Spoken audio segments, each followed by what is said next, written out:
Hello everyone, I am the storyteller and I am here to help you today. I know you use this video to fall asleep, so before that, like the video and subscribe to the channel. Also, where are you from and what time are you watching? Now get comfortable and relax. The smell hits me first every morning. Boiled cabbage mixed with something metallic, like pennies left in a hot car. It seeps through the walls of my studio apartment, that narrow basement box I call home in Manhattan, where the windows look out onto a ventilation shaft so tight that sunlight seems like a luxury I can't afford. The previous tenant had called it cozy. I should have known better. 3 weeks ago, they gutted the apartment next door. Chemical leak, the super had explained with a shrug that suggested this kind of thing happened all the time in buildings like this. Industrial-grade cleaning, hazmat suits, the whole production. For 2 days straight, men in white suits filed past my windows like ghosts, carrying sealed containers and equipment I couldn't identify.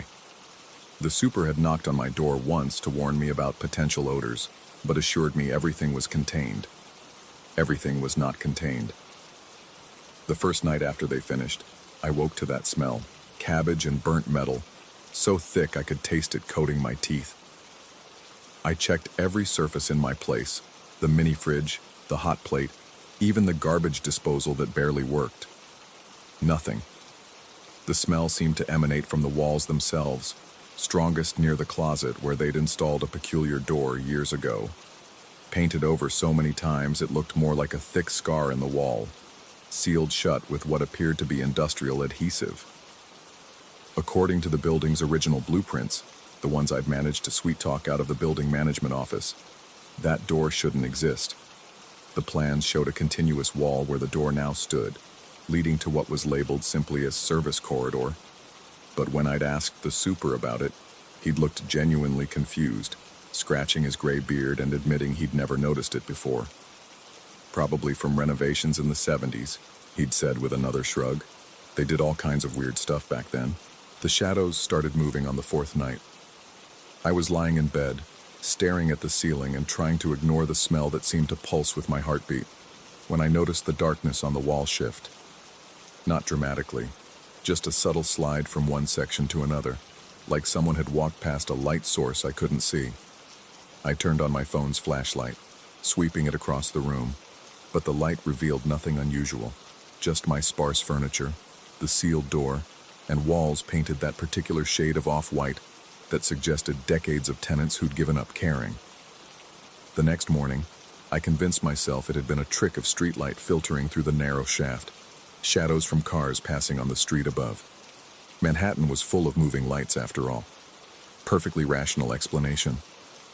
But when it happened again the following night, and again the night after that, rationality started feeling like a luxury I couldn't afford either. The shadows moved without corresponding light sources. They slid across walls in patterns that suggested purposeful movement, always when I was on the edge of sleep, always in my peripheral vision. When I tried to focus on them directly, they stopped, waiting. I started keeping a notebook, documenting the times and directions of movement. After a week, I had to admit the pattern looked almost like patrol routes. The cabinet started making noise during week 2. I'd mounted a simple IKEA wardrobe against the wall opposite my bed, one of those cheap particle board affairs that required an engineering degree to assemble. It had always been slightly unstable.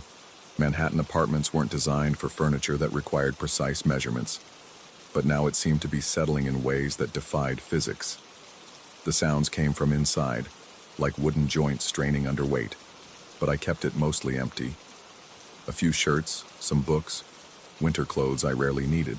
The noises happened between 2 and 4 in the morning, always when the cabbage smell was strongest. Creaking, groaning, the occasional sharp crack like wood splitting.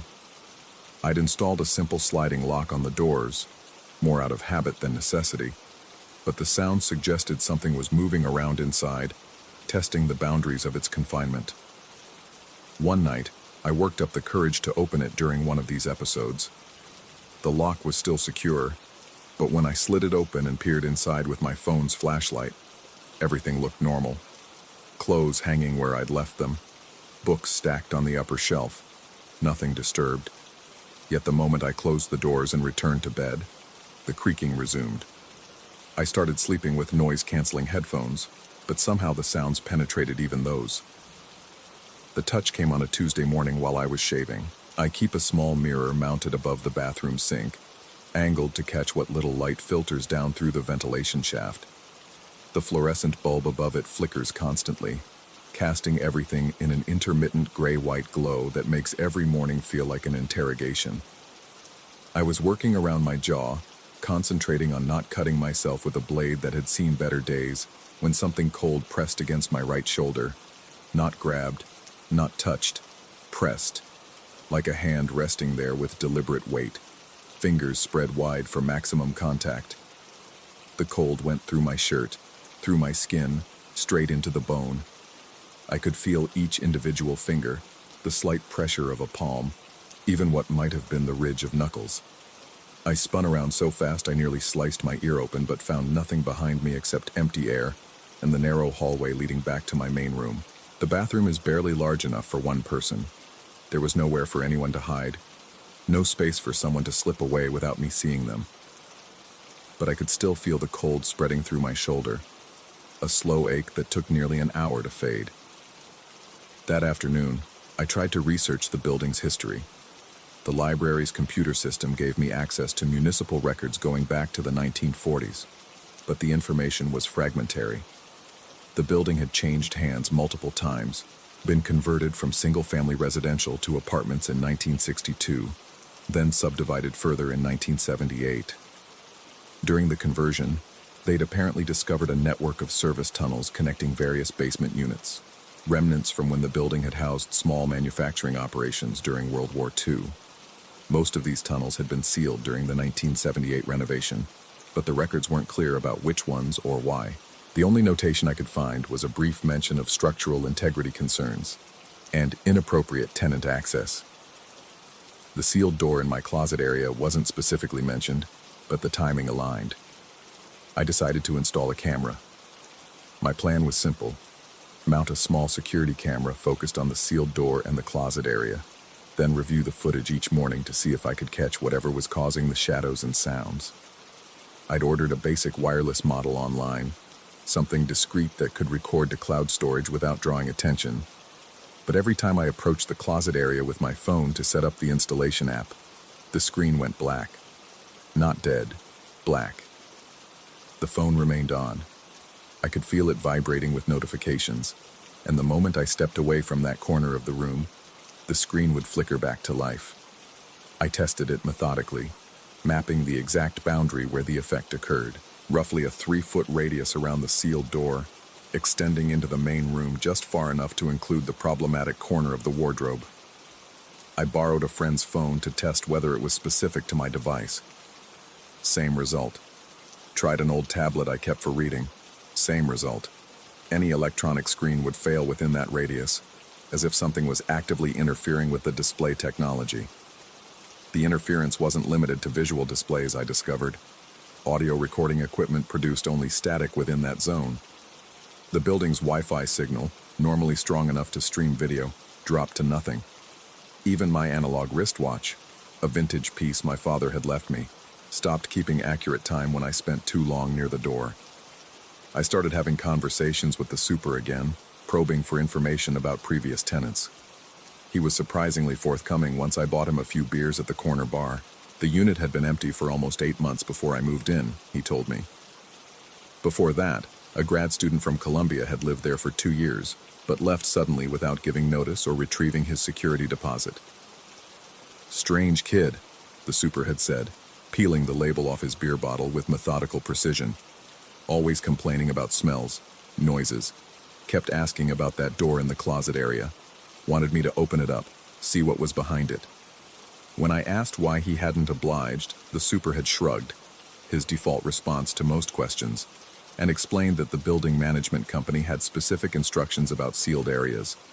Insurance liability, he claimed. Some of the old service tunnels weren't structurally sound, and opening them up could create hazards for tenants. What happened to the grad student? I'd asked. Transferred schools, I think. Left most of his stuff behind. We had to clear it out, put it in storage. The super had paused, considering his words. Found a lot of notebooks, diagrams, maps, that kind of thing. Kid was really obsessed with the building's layout. The notebooks were still in storage, apparently. Building policy required them to keep abandoned tenant belongings for a year before disposal. When I asked if I could take a look, the super had agreed readily enough, probably grateful that someone else was showing interest in clearing out the storage room. The notebooks filled 2 cardboard boxes, spiral-bound and composition books crammed with dense handwriting, sketches, and what appeared to be architectural diagrams. The previous tenant had been methodical, documenting everything from noise patterns to temperature fluctuations to electromagnetic readings. His handwriting grew increasingly erratic as the entries progressed, but the information was disturbingly familiar. He'd experienced the same shadows, the same sounds, the same electronic interference, but his documentation went further than mine, tracking correlations and developing theories. According to his notes, the phenomena intensified during certain atmospheric conditions. Specifically, when the barometric pressure dropped below a certain threshold and humidity exceeded 70%. He'd calculated that the sealed door was positioned at what he called a convergence point within the building's original tunnel system. The final entries, dated just days before he'd apparently fled, were barely legible. But certain phrases stood out, scrawled in increasingly desperate handwriting. Not just one door. They're all connected.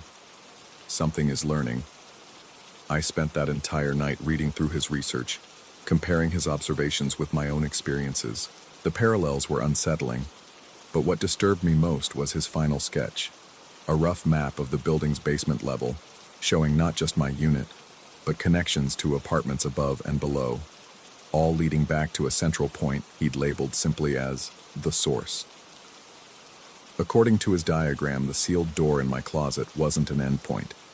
It was a junction. The next morning, I woke to find the wardrobe doors standing open. I was certain I'd locked them before going to sleep. It had become part of my nightly routine, checking and double-checking the sliding lock before settling into bed. But now both doors hung wide, revealing the interior in the pale gray light filtering through my windows. Nothing appeared disturbed inside, but something felt different about the space itself, as if the dimensions had somehow shifted. I approached slowly, noting that the electronic interference zone seemed to have expanded overnight. My phone screen flickered and died 2 feet further from the door than it had the previous day. The smell of cabbage and metal was so strong I had to breathe through my mouth to avoid gagging. As I reached out to close the wardrobe doors, I noticed something that made my hands freeze mid-motion. The back panel of the wardrobe, which should have been flush against the wall, was set slightly forward. Not much, maybe an inch or two, but enough to suggest there was space behind it. Space that shouldn't exist. I pressed my ear to the back panel and immediately wished I hadn't. There was something behind the wall. Not just the sealed door, but something else. Something that sounded like movement in a space that extended beyond what the building's blueprints indicated. Soft sounds, like fabric brushing against surfaces, or papers rustling in a gentle breeze. But there was no breeze in my apartment.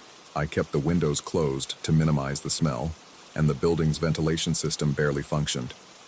I spent the rest of that day researching building codes and tenant rights, trying to determine if I had any legal recourse to have the sealed door opened. The answer, unfortunately, was no.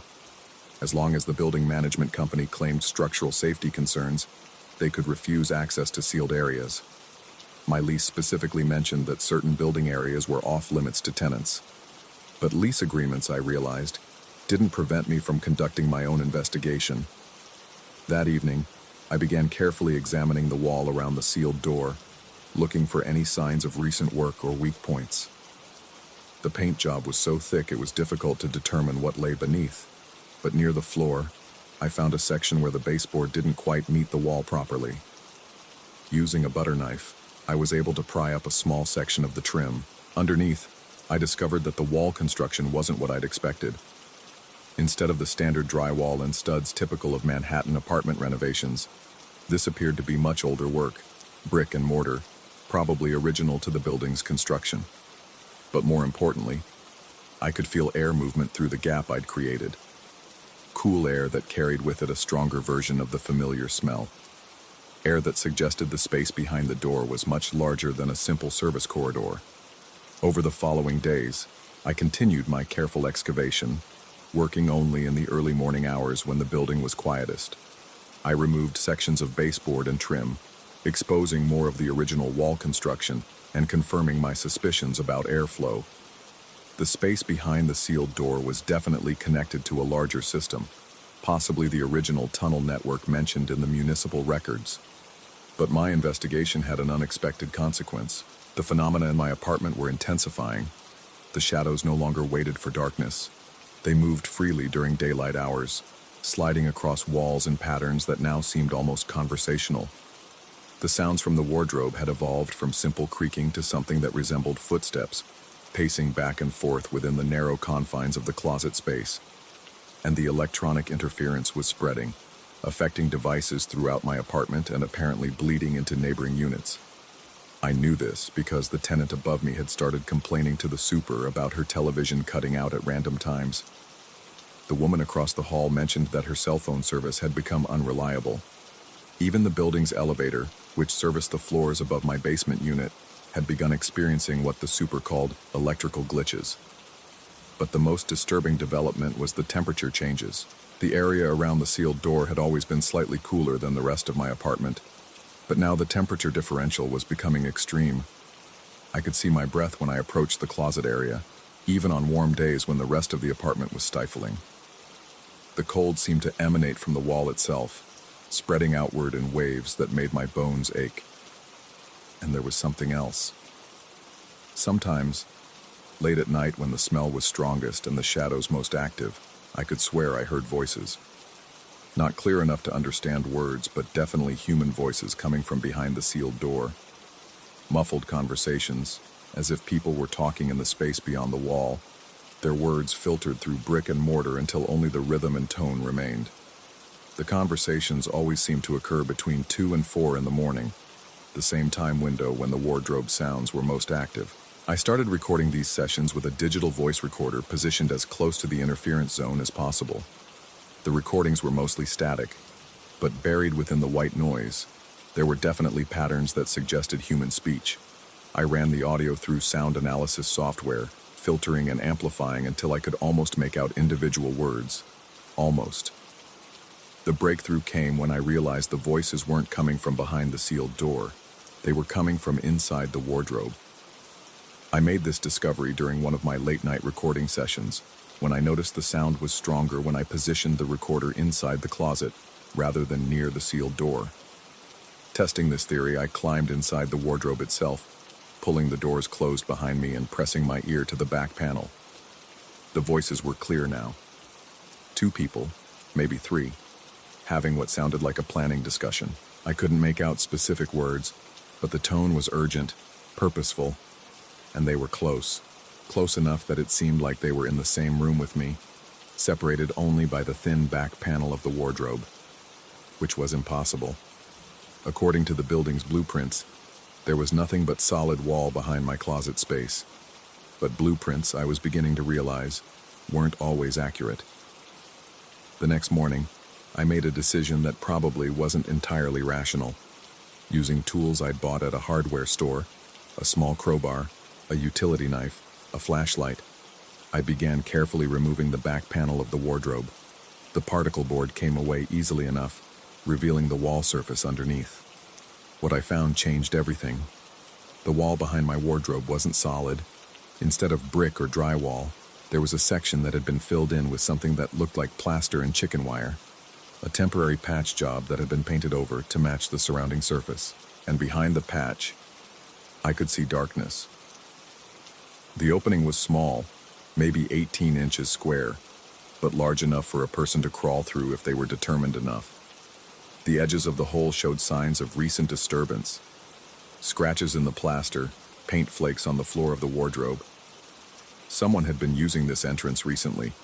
Someone had been entering my apartment through a hole in my closet wall. I should have called the police. I should have called the super, the building management company, someone with authority to investigate what was clearly a serious security breach. Instead, I grabbed my flashlight, and crawled through the hole. The space beyond was exactly what I'd suspected, a service corridor that extended much further than the building's official blueprints indicated. Wide enough for a person to walk upright, tall enough that I didn't have to duck, and clearly maintained despite being officially sealed. The walls were lined with pipes and electrical conduits, but everything was clean, organized, functional. And I wasn't alone. The corridor extended in both directions from my entry point, but following the beam of my flashlight to the left, I could see evidence of recent occupancy. Blankets folded neatly against one wall, camping supplies arranged with military precision, notebooks and papers organized on a makeshift table constructed from a board and 2 plastic crates. The notebooks looked familiar. They were the same brand as the ones I'd found in storage, the ones belonging to the previous tenant who'd fled so suddenly. But these were new, filled with recent entries in handwriting I recognized. The previous tenant hadn't transferred schools. He'd never left the building. He'd been living in the sealed service corridors, continuing his research, monitoring the current tenant, monitoring me, through the hole in my wardrobe wall. As I stood there in the narrow corridor, flashlight beam playing across evidence of long-term habitation, I heard footsteps approaching from the darkness to my right. Slow, deliberate steps that echoed off the concrete walls with measured precision. I turned off my flashlight and pressed myself against the wall, heart hammering so hard I was certain whoever was approaching could hear it. The footsteps continued, closer now, accompanied by the soft scrape of fabric against walls and the familiar smell of cabbage and metal. When the footsteps stopped, they were close enough that I could hear breathing. "I know you're there," a voice said quietly. Young, male, with the kind of exhausted tone that suggested weeks without proper sleep.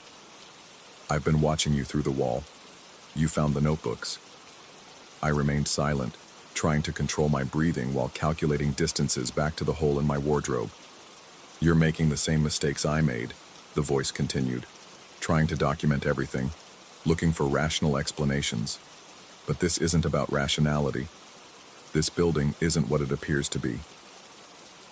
Against my better judgment, I spoke. "What do you want?" "To show you something you need to understand before you end up like me."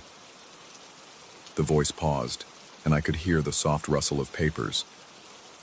"The sealed doors aren't keeping something out. They're keeping something in. And that something has been learning from every tenant who's lived down here." The footsteps resumed, moving away from my position. "Follow me, but bring your flashlight. You're going to need it." I should have crawled back through the hole immediately, should have run from the building and never looked back. Instead, I turned on my flashlight and followed the voice deeper into the darkness. The service corridor system was extensive, far more complex than anything suggested by the building's official records. We passed junctions leading to other buildings, maintenance areas that serviced utilities for the entire block, and what appeared to be storage rooms filled with belongings from decades of former tenants. My guide stopped at a door marked only with a faded number. 7. "This is what I wanted to show you," he said, producing a key from his pocket. "The original sealed room, the one they built all the others to contain." The door opened onto a space that defied the building's geometry, large enough to be a conference room, with high ceilings that disappeared into shadows beyond my flashlight's reach. The walls were covered with writing, dates, names, observations, theories, layer upon layer of documentation spanning what appeared to be decades. "Every tenant who's lived in the basement units ends up here eventually," my guide explained, "drawn by the same phenomena you've been experiencing. And when they try to investigate, when they try to understand what's happening, the building responds." He gestured to the walls with their accumulated testimony. "It learns from us, adapts, becomes more effective at drawing in the next tenant." I played my flashlight beam across the nearest wall, reading names and dates that went back to the 1960s. Some entries were single lines, arrival dates, departure dates. Others were extensive journals documenting experiences nearly identical to my own. Shadows that moved without light sources, sounds from empty spaces, electronic interference, the smell of cabbage and metal. "What is it?" I asked. "I don't know. Something that was here before the building, maybe." something that learned to use the building structure to feed, grow, study us. He shrugged, a gesture I felt rather than saw in the darkness. Does it matter? The important thing is that it gets stronger with each tenant, and it's getting very strong now. As if summoned by his words, shadows began moving along the walls. Not the subtle slides I'd grown accustomed to in my apartment, but deliberate, purposeful movement that seemed to respond to our presence. The familiar smell grew stronger, and I could hear sounds coming from the darkness beyond my flashlight's reach. Footsteps, voices, the creak of doors opening and closing. It's using everything it's learned. My guide continued, his voice taking on an urgent tone. Every fear, every curiosity, every mistake we've made, and it's preparing for something. I can feel it getting ready. The shadows were moving faster now, creating patterns on the walls that hurt to look at directly. The sounds from the darkness were growing louder, more chaotic, like a crowd of people all trying to speak at once. We need to leave, I said, backing toward the door. You can leave, he replied, not moving. But you can't escape, not once it's noticed you, not once you found this place. I reached the door and turned to run, but found myself facing not the corridor I'd entered through, but my own apartment.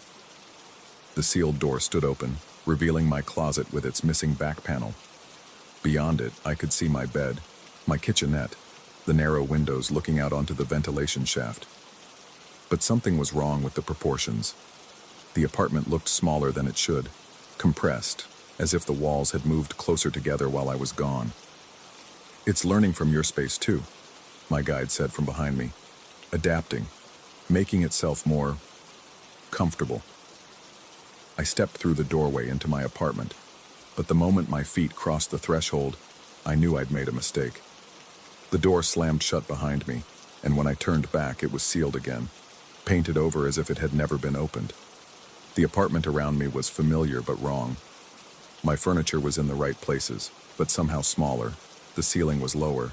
The windows looked out onto a shaft that seemed narrower than before, letting in less light. And there were sounds coming from the walls now, not just the wardrobe, but from every surface. Scratching, tapping, the soft whisper of movement within the building's structure. I grabbed my phone to call for help, but the screen remained black. Not just in the interference zone now, but everywhere in the apartment. Every electronic device was dead, as if the building itself had learned to drain power from anything that might connect me to the outside world. The shadows on the walls were moving constantly now, flowing like water, forming shapes that almost looked like people. And the voices were clearer, dozens of them, all talking at once, sharing observations and theories and fears in a constant overlapping murmur that seemed to come from the building itself. I understood then what my guide had been trying to tell me.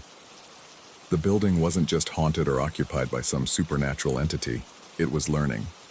It had been studying every tenant who'd lived in these basement units, absorbing their responses to fear and isolation, perfecting its ability to manipulate and contain. And I had given it everything it needed to perfect its technique. The wardrobe doors swung open, revealing not clothes and books, but a corridor that stretched into darkness. The sealed door was gone entirely now, replaced by an opening that led deeper into the building's hidden structure. And from that darkness, I could hear footsteps approaching, multiple sets of feet, walking in unison. The previous tenants were coming home. I sit here now, writing this by the fading light from windows that grow narrower each day, in an apartment that seems to shrink a little more each time I look away and back again. The walls are covered with writing now, observations and theories and desperate attempts to understand what's happening, added to the documentation of everyone who came before me. The building is patient. It's been learning for decades, perfecting its methods, preparing for something I'm only beginning to understand. And it's almost ready. I can feel it getting ready to move beyond this single building, to expand its influence to other structures, other blocks, other neighborhoods. Everything it's learned from us, our fears, our curiosity, our need to understand and document, it's going to use that knowledge to grow. The footsteps in the corridors are getting closer, the voices in the walls are getting louder, and somewhere in the darkness beyond my shrinking windows, I can hear the sound of doors opening. Not sealed doors. New doors. Doors that lead to apartments and other buildings, other basements, other narrow spaces where curious tenants might begin to notice shadows that move without light sources. The building is ready to teach others what it's learned from us. And I think it's going to be a very good teacher. Story 2. The humidity hits you first when you step out of the car. That thick, lung-coating dampness that makes your clothes stick and your skin feel like it's wrapped in plastic. I'd expected crisp mountain air, pine-scented breezes, the kind of refreshing atmosphere that would clear my head and boost my productivity. Instead, Clearwater Lake greeted me with the oppressive weight of a greenhouse in July.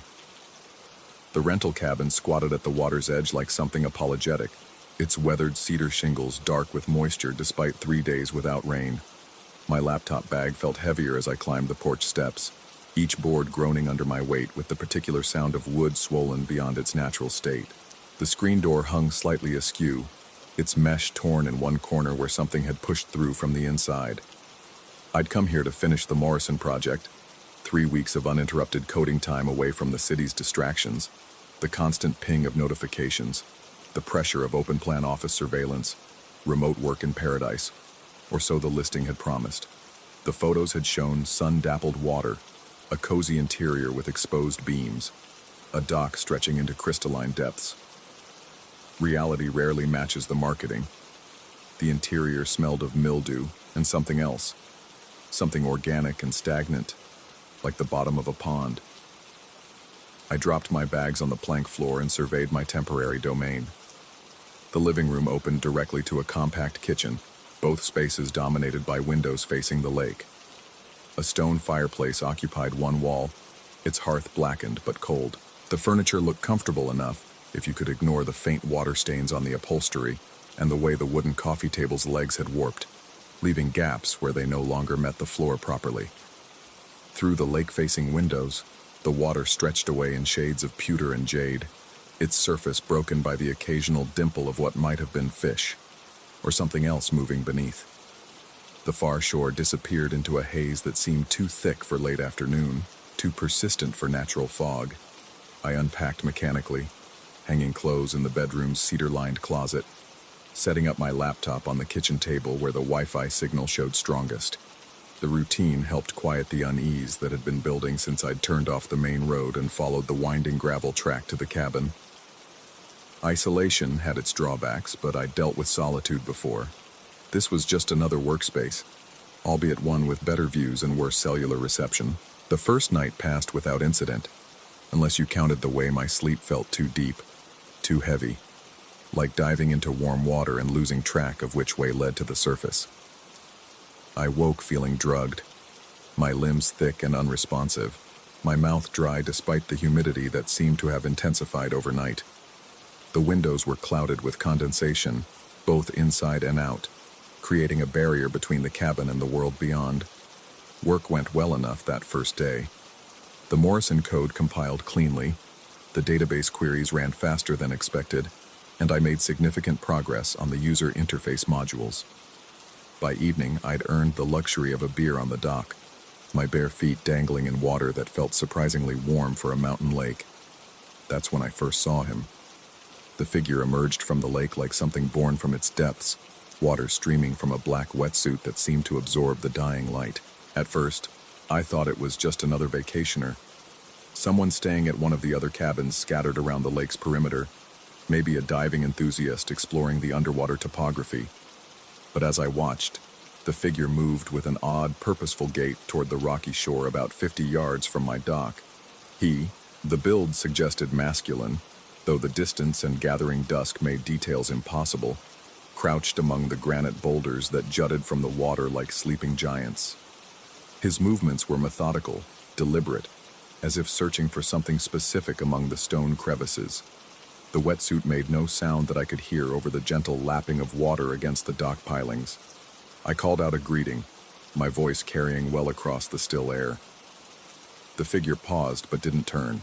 Instead, he seemed to sink lower among the rocks, becoming one with the shadows that pooled between them. Curious now, and admittedly grateful for any sign of human company, I pulled on my shoes and walked along the shoreline toward where I'd seen him. The going was treacherous. Loose stones shifted underfoot, and more than once I had to grab an overhanging branch to keep from sliding into the water. By the time I reached the boulder field, my visitor had vanished, but he'd left traces. The rock surfaces were slick with more than just lake water. Puddles had formed in the natural depressions, and these seemed to bubble gently, as if heated from below or stirred by some invisible current. I knelt beside one of the larger pools, watching tiny spheres of gas rise from its depths in a steady rhythm. The water felt warm against my fingertip, almost body temperature, and carried a metallic taste when I touched it to my tongue. The bubbling continued as I watched, each pulse accompanied by a subtle vibration I felt through the rock rather than heard. It reminded me of something, though the memory remained frustratingly elusive. Something medical, perhaps, or mechanical. The rhythm of a machine designed to sustain life. I waited another 10 minutes, but the diver didn't return. The bubbling gradually subsided, leaving only ordinary-looking pools that reflected the first stars beginning to appear in the darkening sky.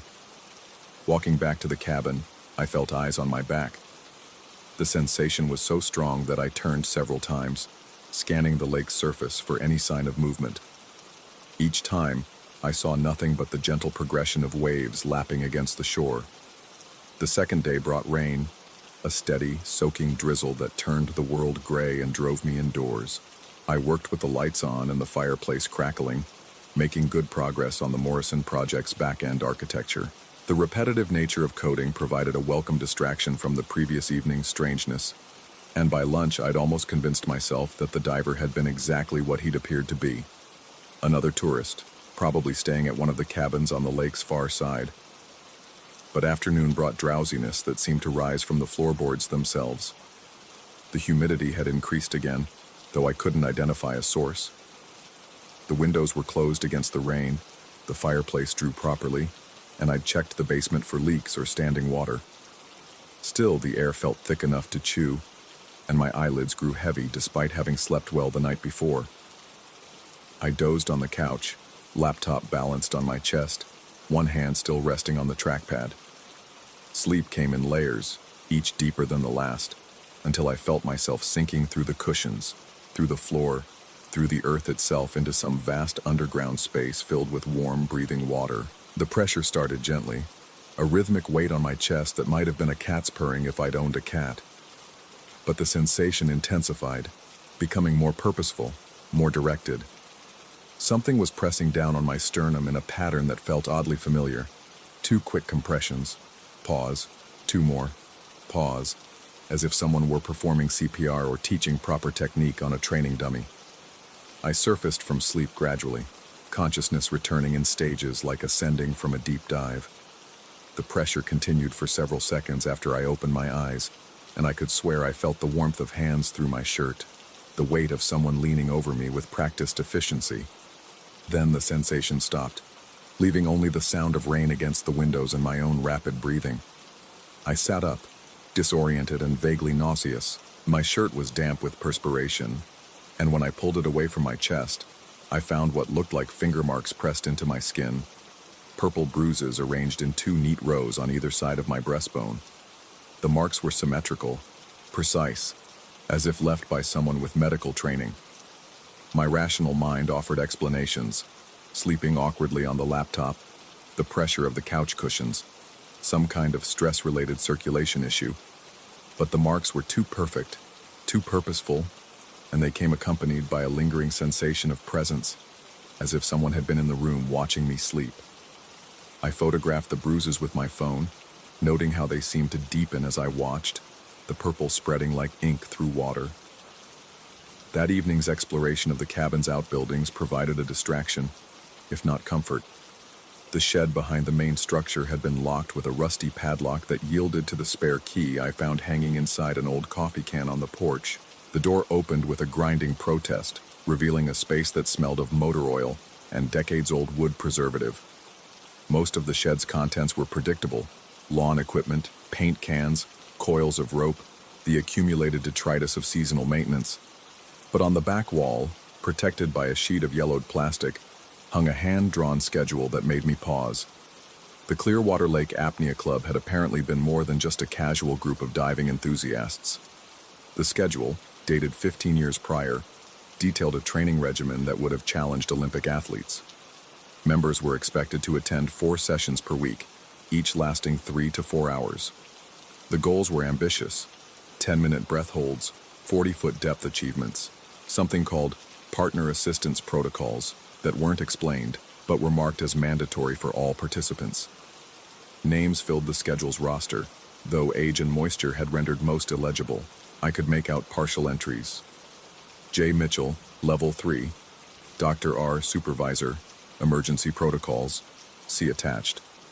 But there were no attached documents, and many of the entries had been crossed out or modified in what looked like different handwriting. At the bottom of the schedule, someone had written in red ink, "Club suspended pending investigation. Equipment to remain sealed." I photographed the schedule, though the flash created glare that obscured some details. As I lowered the phone, movement outside the shed's single window caught my attention. A dark shape passed between the building and the lake, too quick and fluid to be human, too large to be an animal. By the time I reached the window, whatever had moved was gone, leaving only the gentle disturbance of water lapping against the shore. The third night brought wind from the north, and with it, changes I couldn't ignore or rationalize away. The humidity became oppressive, turning the cabin's interior into something like a terrarium. Condensation ran down the windows in steady streams, pooling on the sills and soaking into the wooden frames. I could taste moisture in every breath, feel it coating my lungs like a thin film of water. My watch, a digital sports model with barometric pressure sensors, began behaving erratically. The altitude reading fluctuated wildly, sometimes showing sea level, sometimes indicating depths that couldn't exist this far above any ocean. The pressure readings made even less sense, jumping between values that suggested I was simultaneously at mountain elevation and several fathoms underwater. Then came the beeping. The watch's depth alarm activated without explanation, emitting the sharp, urgent tone designed to warn divers of dangerous descent rates. According to the display, I was dropping at 3 feet per minute. Despite sitting motionless at the kitchen table, the numbers continued climbing, or rather descending, until the screen showed impossible depths, pressures that would crush a human body, environments where no life could survive. I removed the watch, but the beeping continued, now seeming to emanate from the walls themselves, as if the cabin had become the hull of a submarine experiencing catastrophic decompression. That's when he appeared at the window. The diver stood just beyond the glass, water streaming from his wetsuit despite the fact that he wasn't touching the lake. His face was hidden behind a diving mask that reflected the cabin's interior lights, showing me distorted images of myself staring back. He raised one gloved hand and tapped twice against the window, not aggressive, not threatening, but unmistakably deliberate. The tapping echoed through the cabin like a depth sounder's pulse, each impact reverberating through the floor and walls with a resonance that felt too deep, too penetrating for mere knuckles against glass. The sound seemed to originate from inside my chest cavity, vibrating through my ribcage like the call of some vast underwater creature. I approached the window slowly, my rational mind cataloging impossibilities. No wet footprints led to this position. No disturbance marked the grass between the cabin and the water's edge, and the figure cast no reflection in the window's surface. Only in his mask could I see myself, multiplied and distorted into something unrecognizable. We regarded each other through the glass for what felt like hours, but was probably only minutes. The diver's head tilted slightly, as if listening to something I couldn't hear, or perhaps studying me with the clinical interest of a researcher observing a specimen. The mask's surface continued showing my reflection, but the image began to shift and change, showing me in diving gear, underwater, surrounded by the kind of absolute darkness that exists only in the deepest parts of lakes and oceans. I raised my own hand to match his gesture, and he tapped again, twice, with the same measured rhythm as the pressure I'd felt on my chest during my afternoon sleep. The sound resonated through my bones, and I understood with sudden, terrible clarity that this was not a request for company. It was a reminder. The diver stepped backward into darkness that seemed too deep for the space between the cabin and the lake. As he faded from view, the humidity in the room increased until breathing became a conscious effort, each inhalation requiring the kind of focused technique taught to deep water swimmers. My watch stopped beeping, its display now showing normal altitude and pressure readings as if nothing had happened. But the silence felt temporary, conditional, like the pause between a diver's descent and the moment they must inevitably surface, or choose not to. I spent the remainder of the night researching the Clearwater Lake Apnea Club, using the cabin's unreliable internet connection to search for any mention of the organization or its activities. What I found came in fragments. A brief newspaper item about a training accident at the lake 15 years prior, references to an investigation that was quickly closed, mentions of experimental breathing techniques that had attracted the attention of medical researchers before the program was voluntarily suspended. No details emerged about what had happened or why the club had disbanded. The few online mentions treated the whole affair as a minor local curiosity, something that had briefly attracted attention before being forgotten by everyone except those directly involved. But buried in the archived pages of a regional dive magazine, I found a photograph that made my hands shake as I held the phone. The image showed a group of club members posed on the dock outside my cabin. They wore diving gear identical to what I'd seen on my mysterious visitor, and their faces bore the kind of intense focus that comes from pushing human limitations beyond safe boundaries. The caption identified them as participants in revolutionary breath-hold training protocols, designed to expand human adaptation to underwater environments. Most unsettling was the final line of the caption. Club members achieved remarkable success in extended submersion exercises, with some participants remaining underwater for periods that challenged accepted physiological limitations. I enlarged the photo, studying each face with growing unease. The features were hard to make out beneath diving masks and the poor resolution of the archived image. But something about their postures, their unified stance, suggested people who had found something in the lake's depths, something they'd been reluctant to leave behind. The fourth day brought no wind, no movement of air at all. The lake's surface lay flat as polished metal, disturbed only by the occasional ring of expanding ripples that seemed to originate from its center without any visible cause. I worked inside, grateful for the distraction of code review and debugging, but found my attention drawn repeatedly to the windows. The water looked different in the motionless air, deeper somehow, as if the lake's bottom had dropped away overnight, leaving an abyss where yesterday there had been merely a mountain lake. The far shore remained visible but seemed more distant, hazed by humidity that rose from the water's surface like heat shimmer in reverse. My laptop's cooling fan ran constantly, fighting against the moisture that seemed determined to condense on every surface.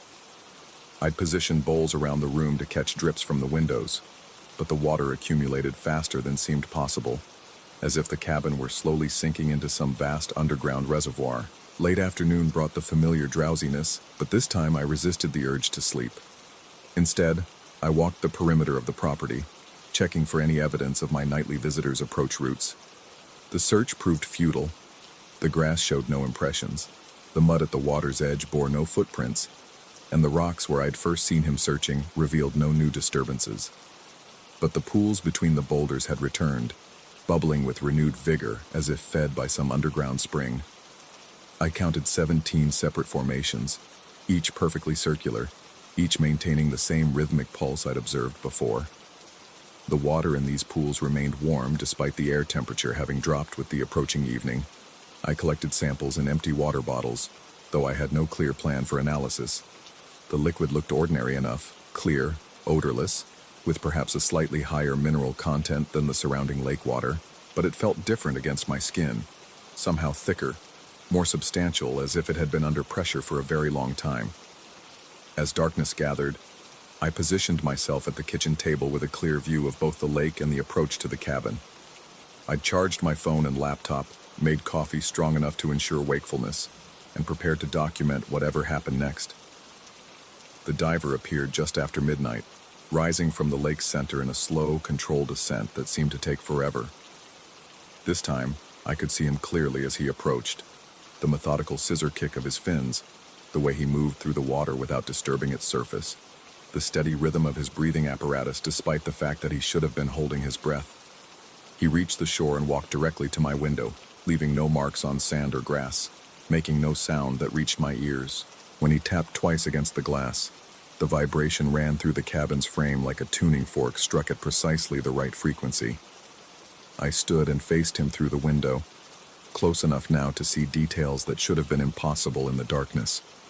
His diving gear was modern, professional-grade equipment that should have been expensive and rare, but it bore no manufacturer's markings, no serial numbers, nothing to identify its origin or ownership. The mask's surface still showed my reflection, but now the image was clearer, more detailed.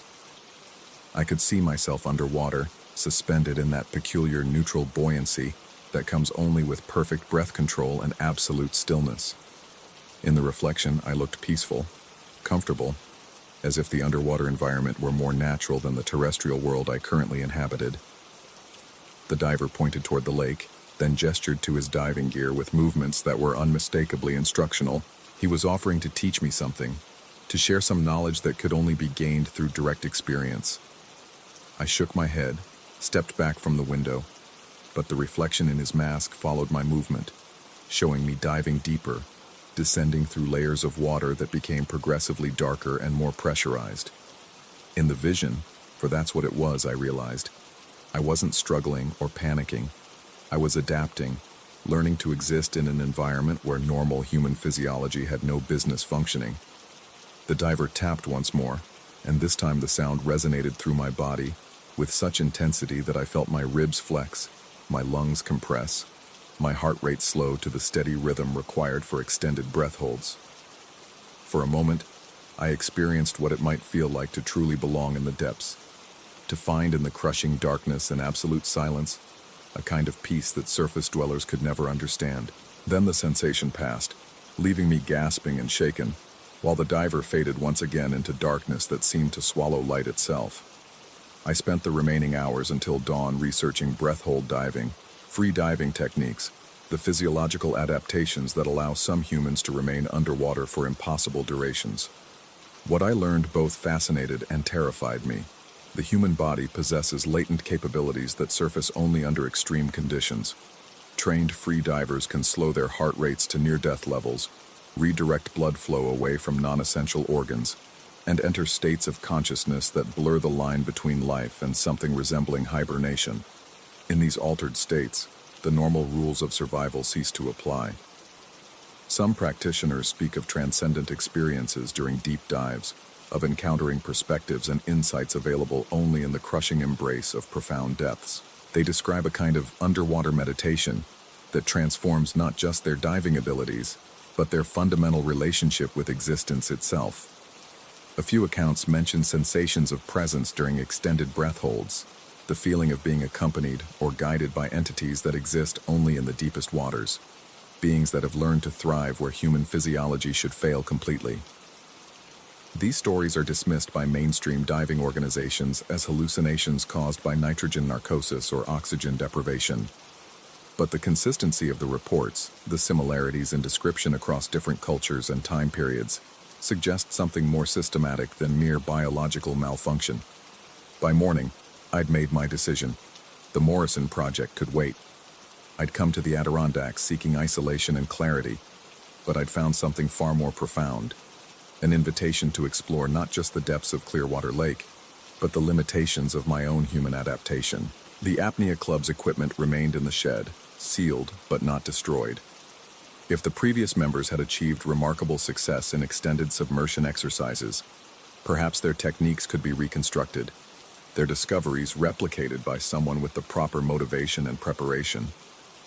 I spent the day reviewing breathing exercises, studying the physiology of mammalian dive response, preparing my body for experiences that normal human training could never anticipate. The cabin's humidity no longer felt oppressive. Instead, it seemed like preparation, like gradual acclimatization to an environment where air and water became interchangeable elements. That evening, I returned to the boulder field where the diver had first appeared. The pools between the rocks bubbled more vigorously now, as if responding to my presence with increased activity. I knelt beside the largest formation and watched the steady rhythm of gas release, timing it against my own breathing until the two patterns synchronized. The water was warmer than before, almost blood temperature, and when I cupped it in my hands, it felt substantial enough to support weight. I tried floating a leaf on its surface, but the organic matter sank immediately, as if the liquid possessed greater density than normal lake water. As the sun set behind the mountains, casting the lake in shades of copper and bronze, I began to understand what the Apnea Club had discovered in these depths. They'd found a way to transcend the arbitrary limitations of terrestrial existence, to adapt human physiology for environments where normal life couldn't survive. The diver appeared again as full darkness settled over the water, but this time his approach was different, slower, more ceremonial, as if he understood that our previous encounters had been mere preparation for what was to come. He stopped at the water's edge and gestured toward the shed where the club's equipment waited. His meaning was unmistakably clear. It was time to join the lesson that had been interrupted 15 years ago. Time to complete the training that conventional authorities had declared too dangerous to continue. I found myself walking toward the shed, though I couldn't remember making the conscious decision to move. The padlock opened easily now, as if it had been waiting for the proper moment. Inside, beneath the yellowed plastic sheet, diving gear lay neatly arranged: wetsuit, mask, fins, and a rebreather system that looked far more advanced than anything I'd seen in commercial diving catalogs. The equipment fit perfectly, which should have been impossible but felt absolutely natural. As I sealed the mask against my face, my reflection in its surface showed not my own features, but those of someone who belonged in the depths, someone who had learned to find home in crushing darkness and absolute silence. The walk to the lake felt like returning rather than departing. Each step carried me further from the arbitrary constraints of surface existence and closer to a kind of freedom that could only be achieved through complete surrender to the deep. The water welcomed me with warmth that penetrated immediately through the wetsuit, equalizing pressure and temperature until the boundary between my body and the lake began to dissolve. I descended slowly, methodically, using techniques that came from muscle memory I'd never developed through conscious training. At 30 feet, 40 feet, 50 feet, my breathing apparatus adapted automatically to increasing pressure. The equipment seemed to understand my physiological needs better than I did, providing precisely the gas mixture required for each depth, each stage of the descent into true darkness. Below 60 feet, the lake's bottom disappeared into an abyss that defied the topographical surveys I'd studied. This was no ordinary mountain lake. It connected to something vast and ancient, a system of underwater chambers and passages that extended far beyond any mapped boundaries. At 70 feet, I encountered the others. They floated in perfect neutral buoyancy, members of the Clearwater Lake Apnea Club, who had never actually disbanded, never abandoned their exploration of human adaptation to underwater environments. Their training had simply progressed beyond the need for regular surface intervals, beyond the arbitrary limitation of terrestrial breathing cycles. They welcomed me with gestures of inclusion rather than words, communicating through movements that conveyed more information than speech could ever provide. In their presence, I began to understand what the club had truly discovered, not just techniques for extended breath holding, but actual physiological transformation, adaptation that allowed permanent residence in an environment where normal human biology would fail within minutes. The descent continued, guided now by companions who had spent 15 years perfecting their underwater existence. We passed through layers of pressure that should have crushed my body, through depths where sunlight had never penetrated, into chambers filled with water that breathed in rhythm with our own modified circulatory systems. Time became irrelevant in this environment. Minutes, hours, perhaps days passed as we explored the vast underwater complex that existed beneath Clearwater Lake's deceptively simple surface. The network of tunnels and chambers extended for miles, connecting to other lakes, other bodies of water where similar adaptations were taking place. I learned to navigate by echolocation, to sense pressure changes that indicated approaching obstacles or opportunities for exploration. My eyesight adapted to the absolute darkness, developing sensitivity to wavelengths that don't exist in surface environments. Most remarkably, my breathing became optional, a luxury rather than a biological necessity. The rebreather system gradually became obsolete as my lungs learned to extract oxygen directly from the surrounding water, filtering it through modified physiology that bore little resemblance to standard human anatomy. The transformation was gradual, comfortable, like growing into capabilities that had always been latent within my genetic structure. Communication with my new companions evolved beyond the limitations of human language. We shared information through direct physiological contact, exchanging memories and insights through touch that conveyed entire experiential libraries instantaneously. In their memories, I saw the true history of the lake, the ancient presence that had guided human evolution toward this inevitable adaptation. The entity that inhabited the deepest chambers was older than human civilization, a consciousness that had been waiting patiently for surface dwellers to develop sufficient intelligence and adaptability to join its underwater civilization. The Apnea Club had been merely the latest in a long series of recruitment efforts spanning millennia. Now, having achieved the necessary transformation, I understood my role in expanding this underwater community. Like my companions, I would return periodically to the surface, appearing to those with the proper potential, offering the same invitation I had received. The cycle would continue, gradually increasing the number of adapted humans who could thrive in environments that conventional science declared uninhabitable. Eventually, when sufficient numbers had been achieved, the surface world would no longer be necessary. But these realizations came much later, after I had completed the initial adaptation period and learned to exist comfortably in the crushing depths of Clearwater Lake's true extent. For now, suspended in perfect buoyancy surrounded by companions who had made the same transition, I felt only profound gratitude for the opportunity to transcend the arbitrary limitations of terrestrial existence. Above us, impossibly far above, the cabin sat empty beside a lake that appeared ordinary to casual observation. My laptop remained on the kitchen table, the Morrison project half completed, a testament to the kind of surface concerns that no longer held any relevance. Eventually, someone would investigate my disappearance, but they would find no evidence of foul play, no indication of where I had gone or why. The lake would surrender no secrets to surface-based searches, and the cabin would wait patiently for the next prospective candidate to arrive seeking isolation and clarity. The rental listing would continue attracting visitors, and among them would be individuals with the proper potential for adaptation. When the conditions were right, when the wind turned from the north and the humidity rose to exactly the proper level, I would appear at their windows, offering the same patient invitation I had received. But whether I am sharing these memories from the perspective of successful adaptation, or recording them as the final thoughts of someone whose grip on surface reality has completely deteriorated, I cannot say with certainty. The distinction has ceased to matter. What matters is the choice that awaits, floating just beyond the windows of ordinary existence, patient and eternal as the depths themselves.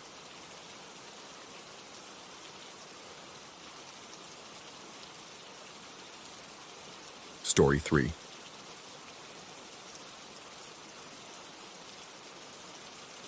The first thing you notice about living in someone else's space is how the walls remember. Not memories in any conventional sense, but something deeper, an atmospheric residue that clings to corners and settles into the grain of old wood. The duplex on Maple Street had that quality from the moment we crossed its threshold with our hastily packed boxes and bruised expectations. After the divorce papers were signed and the house sold, my mother, my younger brother, and I found ourselves refugees in this cramped half-building that smelled perpetually of old cigarettes and something else I couldn't quite identify, something organic and stale, like flowers left too long in standing water. The landlord, a weathered man with calloused hands and eyes that seemed to focus somewhere just past your shoulder, had been apologetic about the condition. He explained that the previous tenants had left suddenly, abandoning most of their belongings, and that he'd done his best to clean up but hadn't had time for a proper renovation. We took it anyway. Beggars, as they say, can't be choosers, and our recent circumstances had definitely placed us in the former category. Mittens, our aging tabby, established her new territorial boundaries within the first week. She'd always been particular about her routines, but in the duplex, her behavior took on an almost militant quality. Every time one of us approached the narrow hallway that led to the single bathroom, she would materialize from whatever hiding spot she'd claimed and position herself like a sentinel, not blocking the path exactly, but creating a presence that was impossible to ignore. Her yellow eyes would track our movements with an intensity that made my skin crawl, and she'd remain posted until we emerged, only then padding away with what seemed like satisfied approval. My brother found it amusing at first, joking that we'd acquired a feline security guard. My mother, still raw from the emotional devastation of starting over at 45, barely seemed to notice. But I felt something else in Mitten's behavior, a protective vigilance that suggested she sensed something we couldn't. The mornings brought their own peculiarities. I'd wake to find my carefully arranged blankets in a heap on the floor beside the bed, despite having tucked them securely before sleep. Initially, I blamed restless nights and the stress of adjustment. The unfamiliar sounds of the old building, the settling wood, the groaning pipes, the occasional scurrying in the walls, made deep sleep elusive. But even on nights when I remembered sleeping soundly, the blankets would be displaced, as if gentle hands had systematically pulled them away. More unsettling was the wardrobe in my room. The previous tenant had left it behind, a massive oak piece with doors that hung slightly crooked on their hinges. I'd installed a tension spring to keep them closed after noticing they had a tendency to drift open, but the mechanism seemed to malfunction regularly. I'd wake to find the doors ajar, the dark interior yawning like a mouth, despite the spring's steady resistance. Each time I checked the hardware, it appeared to be functioning perfectly. 3 months into our residency, the suggestions began. My mother had connected with a local group of women who met for coffee and conversation every Thursday at the community center. Among them was an older woman named Celestine, who claimed sensitivity to spiritual energies. When my mother mentioned our various domestic oddities during one of these gatherings, Celestine's response was immediate and specific. The duplex, she explained with the confidence of someone accustomed to being dismissed, had a history. Previous tenants had reported similar disturbances before leaving abruptly. The building, she claimed, retained impressions from past inhabitants, emotional residue that could manifest in various ways. Her recommendation was both practical and mystical. If we decided to leave, we should empty the space methodically, room by room, sealing each area as we completed it to prevent any lingering influences from following us. My mother related this conversation with the kind of nervous laughter that suggested she was more interested in the advice than she wanted to admit. My brother rolled his eyes and muttered something about crazy old ladies, but I found myself paying attention, not because I necessarily believed in spiritual residue, but because the idea of a systematic approach to leaving appealed to something in me that craved control. We'd been discussing the possibility of finding a different place anyway. The duplex had always been intended as temporary shelter, and my mother had been steadily improving her financial situation. When she finally announced that she'd found us a proper apartment across town, I was the one who suggested we follow Celestine's protocol. The process began with the kitchen. We packed methodically, cleaning as we went, and when the last item was removed, I found myself standing in the doorway with a roll of painter's tape, feeling somewhat ridiculous as I sealed the entrance. My mother watched from the hallway with an expression that mixed skepticism with something like hope. My brother, having appointed himself the family skeptic, made theatrical gestures of warding off evil spirits. But something had shifted in the atmosphere of the house. The sealed kitchen felt definitively separate from the rest of the space, as if we'd created a boundary that extended beyond the physical barrier of tape. Mittens, who had been pacing nervously during the packing process, seemed to relax once the room was closed off. The living room followed, then my mother's bedroom, then my brother's. Each completion brought a subtle change in the quality of the air, a lessening of some indefinable pressure. The house felt lighter, as if we were systematically releasing it from some burden it had been carrying. My room was designated as the second to last space to be cleared. As I packed my belongings, I couldn't shake the feeling that I was being observed.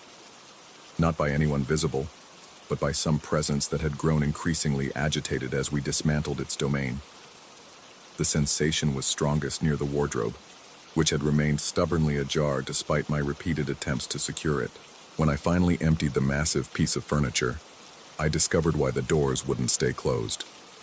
The back panel had warped, creating a gap that connected to the wall cavity behind. Cold air flowed through the opening, not the crisp cold of winter, but something stagnant and organic that made me step back instinctively. I sealed the wardrobe doors with tape before closing off the room, but the image of that dark gap haunted me. The bathroom was our final frontier. As I approached with my cleaning supplies and empty boxes, Mittens appeared in the hallway with more urgency than I'd ever seen her display. She positioned herself directly in my path, her body tense and her tail switching in sharp, agitated movements.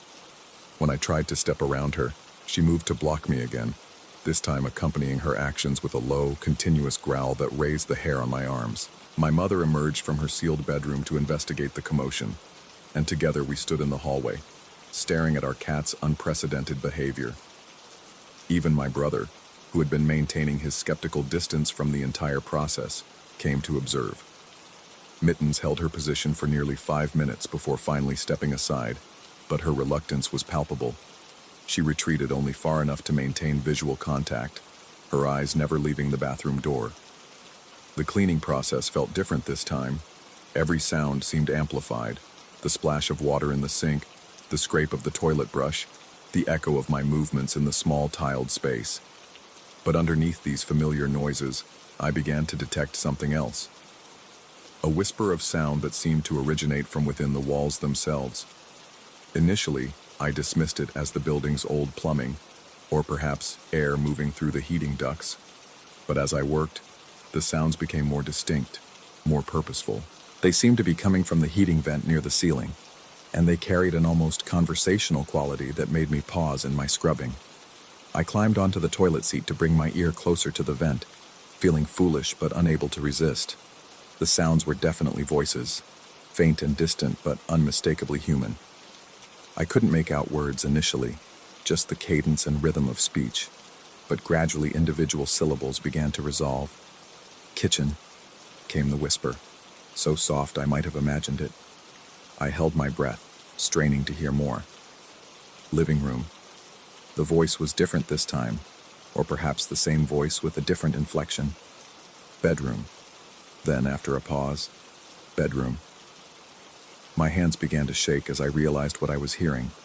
The voices were reciting the names of the rooms we'd already sealed, methodically listing our completed spaces with a kind of desperate inventory. I climbed down from my precarious position and stood in the center of the bathroom, my heart hammering against my ribs. The voices continued their litany, occasionally repeating a room name or adding emphasis to certain syllables, as if seeking confirmation or acknowledgement. When I finally finished cleaning and packing, I approached the door with the roll of tape, but found myself hesitating. The voices had grown more urgent, more frequent, and now they were saying bathroom, repeatedly, sometimes in unison, sometimes in overlapping whispers that created an eerie echo effect. I pressed the tape across the doorframe with trembling fingers, and the moment the seal was complete, the voices stopped. The silence that followed was absolute and profound, as if the house itself had been holding its breath and finally exhaled. Even Mittens seemed to relax, padding away from her guard post with visible relief. We spent our final night sleeping on air mattresses in the empty living room, surrounded by our packed belongings and the strange peace that had settled over the space. I lay awake for hours, listening for any sound from the sealed rooms, but heard nothing. The house had become genuinely quiet for the first time since we'd lived there. In the morning, as we loaded our belongings into the moving truck, I found myself looking back at the duplex with a mixture of relief and confusion. Had we actually experienced something supernatural?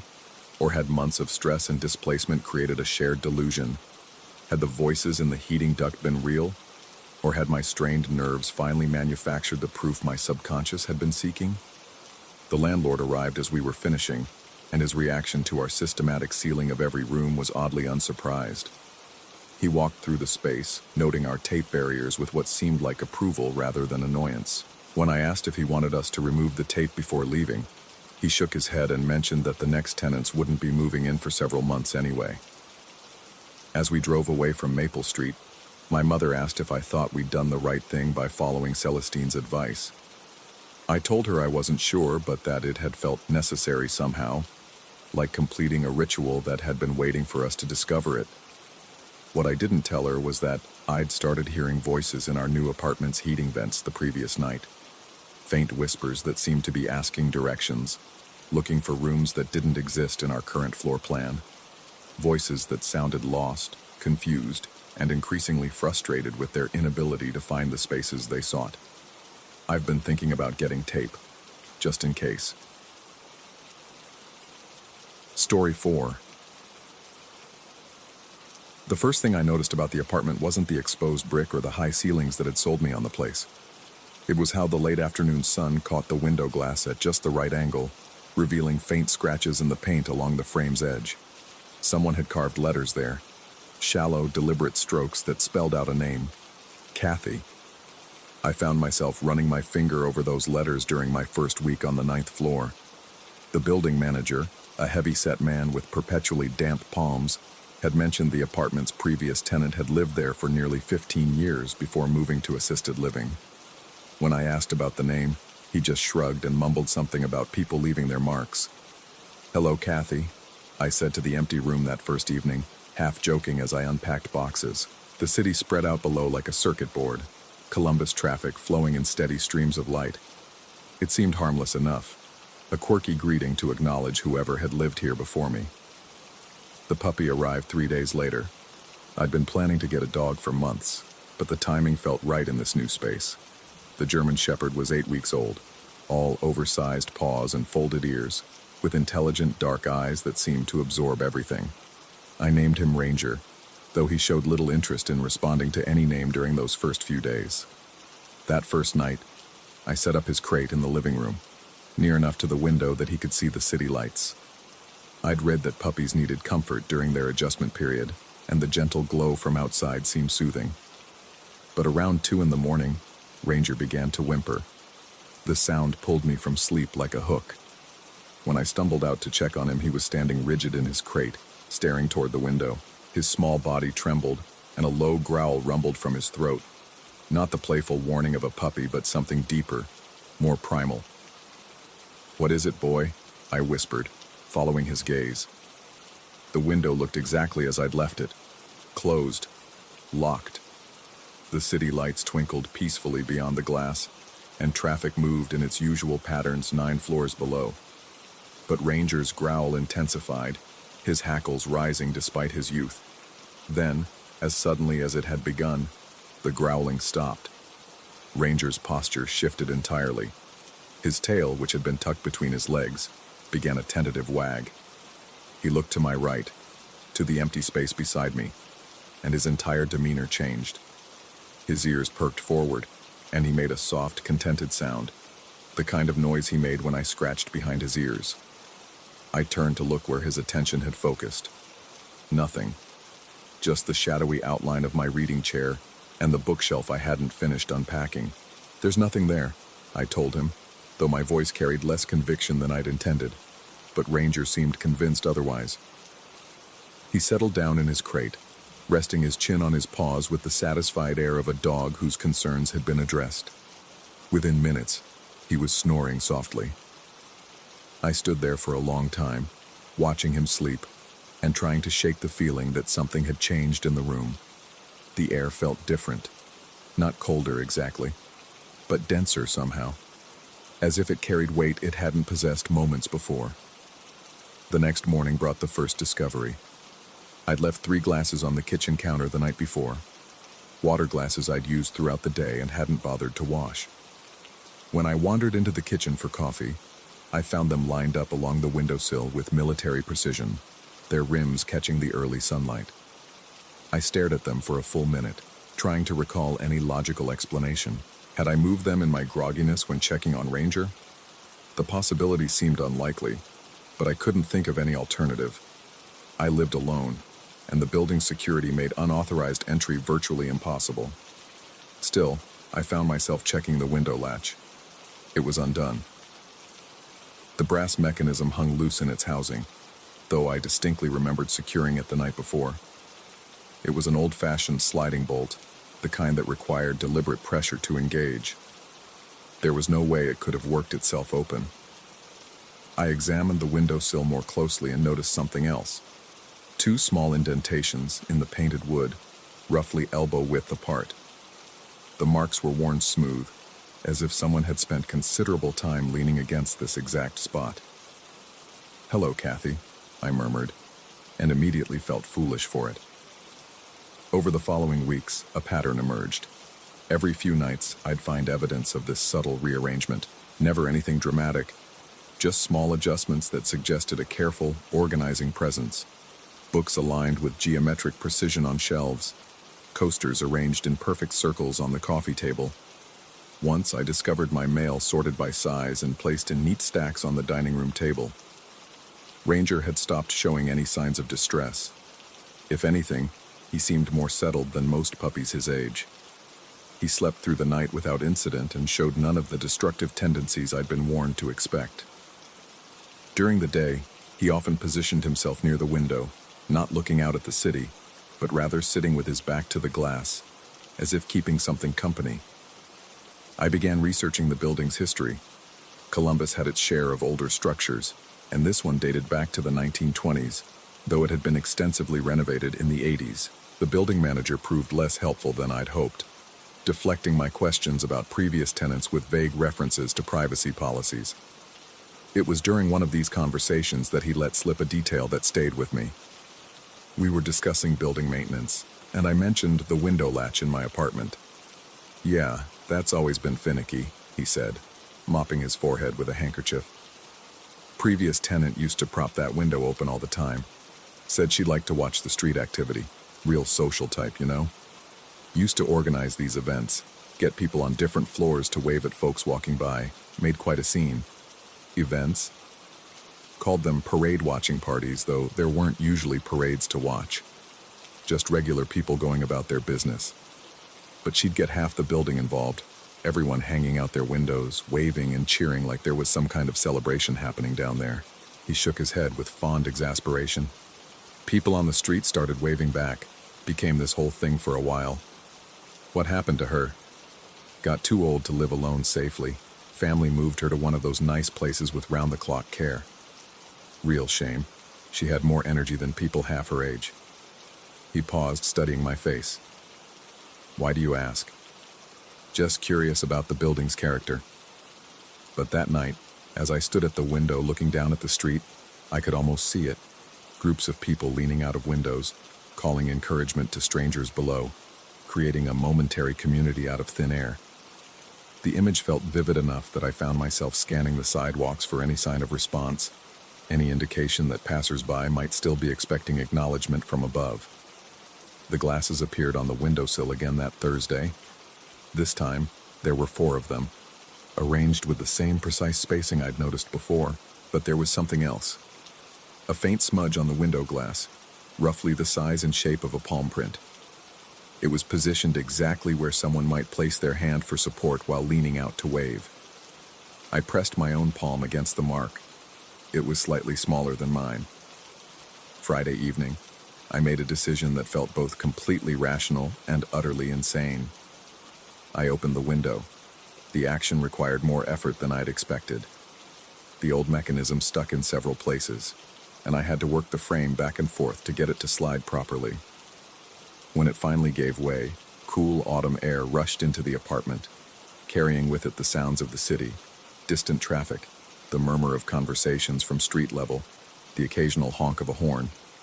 Ranger immediately moved to his usual spot near the window, but this time he positioned himself differently. Instead of sitting with his back to the glass, he faced outward, his attention fixed on something beyond my perception. I pulled a chair over and sat beside the open window, feeling slightly ridiculous but unable to shake the sense that this was important somehow. The evening air was crisp, carrying the scent of fallen leaves and the promise of winter. Below, people moved along the sidewalks with purpose, wrapped in jackets and scarves, their footsteps echoing off the building walls. For 20 minutes, nothing unusual happened. I watched the street activity and tried to imagine what it would be like to organize impromptu celebrations for these anonymous pedestrians. The idea had a strange appeal, the notion of brightening someone's day through an unexpected moment of connection. Then, As if responding to some invisible cue, Ranger stood and moved closer to the window opening. His tail began to wag, and he made that same soft, contented sound I'd heard that first night. I looked around the apartment, then back at Ranger. He wasn't looking at me. His attention remained focused on the space immediately to my right, the same empty space that had captured his interest weeks before. But now, sitting by the open window with the city spread out below, it didn't feel empty anymore. The sensation was subtle at first, like the pressure change that precedes a storm. The air around me seemed to shift, taking on a quality of expectancy. Ranger's tail wagged more enthusiastically, and he stepped closer to what I could only think of as the presence beside me. I found myself speaking to that space, keeping my voice low so neighbors wouldn't think I'd lost my mind. "Is this what you wanted? The window open?" The response came not as words or sounds, but as a gradual settling, like the feeling of a heavy weight finding its proper place. Ranger seemed to approve, pressing against my leg while maintaining his focus on that invisible companion. We sat there for nearly an hour, the three of us arranged around the open window like some strange tableau. The city continued its evening routine below, oblivious to our vigil 9 floors above. But gradually, I began to notice something else. The people on the street were looking up. Not all of them, and not obviously, but enough to create a pattern. A woman pausing to adjust her purse would glance toward our building. A man checking his phone would raise his eyes to scan the upper floors. A couple walking hand in hand would tilt their heads back, as if responding to some half-remembered expectation. When the first person actually waved, I nearly convinced myself it was coincidence. But then another did the same thing, and another. Soon a small crowd had gathered on the sidewalk below, people pointing up at our window and calling out greetings I couldn't quite make out over the distance and traffic noise. They seemed genuinely delighted, as if they'd been waiting for this moment without realizing it. I found myself waving back, feeling both ridiculous and oddly moved by the interaction. Ranger barked once, a happy, excited sound, and several people on the street laughed and applauded. The impromptu celebration lasted perhaps 10 minutes before the crowd began to disperse, people continuing on their way with what appeared to be lighter steps and brighter expressions. I closed the window as the last stragglers moved on, my heart racing with an adrenaline I couldn't quite explain. That night, for the first time since moving in, I found 4 glasses arranged on the windowsill when I woke. But these weren't my glasses, at least not all of them. 2 belonged to my kitchen set, but the other 2 were different, older, with a delicate etched pattern around the rim that caught the morning light in tiny rainbows. I'd never seen them before. I searched every cabinet and storage area in the apartment, but found no others like them. They weren't mentioned in any inventory from the previous tenant, and the building manager insisted that all personal belongings had been removed when the apartment was cleaned. Yet there they stood, perfectly aligned with my own glasses, as if they'd always belonged there. The following Friday, I opened the window again. This time, the response from the street was immediate. It seemed word had spread about the previous week's impromptu gathering, and people arrived prepared. Someone had brought a sign reading "Wave Back" in cheerful letters. A family appeared with balloons. An elderly man positioned himself with a lawn chair, as if planning to stay for the duration. I waved enthusiastically, caught up in the infectious joy of the moment. But I wasn't alone in the gesture. The pressure beside me intensified, and I could swear I felt the displacement of air that comes from movement, as if someone else was waving alongside me. Ranger seemed to be tracking this movement with his eyes, his head turning back and forth as if following the motion of an invisible hand. The crowd below responded with even greater enthusiasm, and I realized they might be seeing something I couldn't. Their waves weren't directed solely at me, but seemed to encompass a wider area of the window. Some people called out names I couldn't distinguish, and several held up cameras, capturing what they apparently perceived as a larger gathering than the solitary figure I knew myself to be. This pattern continued through October and into November. Every Friday evening I would open the window, and every Friday a small crowd would gather below. The group grew each week, developing into a regular community event that people planned around. Local news even ran a brief segment about the mysterious window waver who had revived an old building tradition. But I began to suspect that the tradition had never really stopped.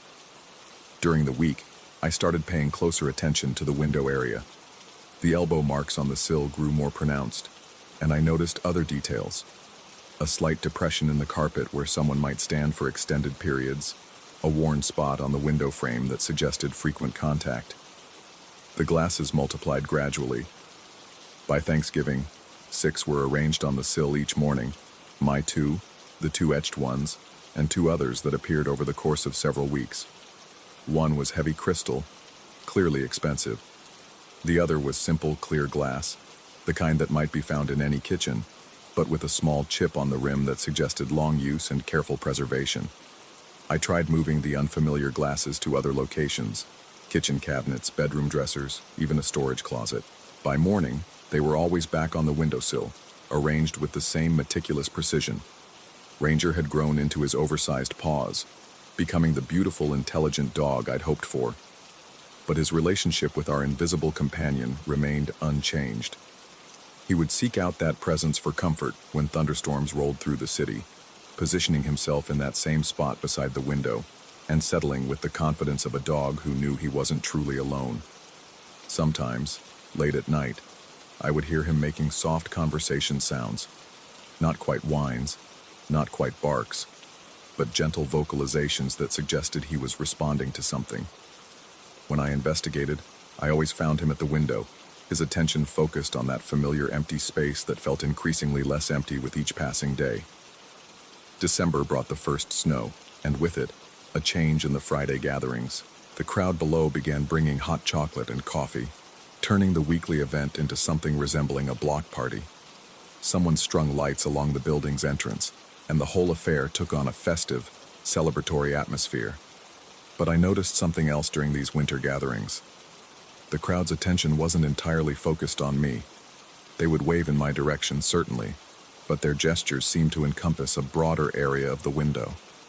Several people had begun bringing signs with names written on them, names they would hold up toward the building with obvious affection and recognition. One sign, held by an elderly woman who appeared most Friday evenings, simply read, "Thank you, Kathy." I began to research more thoroughly, digging through city records and newspaper archives. What I found changed everything I thought I understood about my apartment and its previous occupant. Kathy hadn't just organized window events, she had been a beloved community figure who had transformed what could have been anonymous urban living into something resembling an extended family. For over a decade, she had maintained these Friday gatherings, creating connections between people who might otherwise have passed each other on the street without acknowledgement. More importantly, she had never stopped. According to neighbors I managed to contact, the Friday waves had continued even after Kathy moved to assisted living. People still gathered, still looked up at the 9th floor window, still experienced the sense of being seen and acknowledged that had made these events special. They just hadn't been able to see who was acknowledging them. The last Friday of the year brought the largest crowd yet. Nearly 50 people gathered on the sidewalk below, many bringing chairs and blankets, transforming the building's entrance into an impromptu festival space. Someone had organized hot cider and homemade cookies. Children ran between adults, their laughter echoing off the surrounding buildings.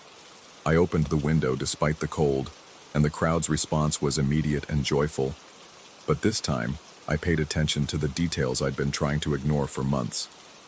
The air displacement beside me was stronger now, more defined.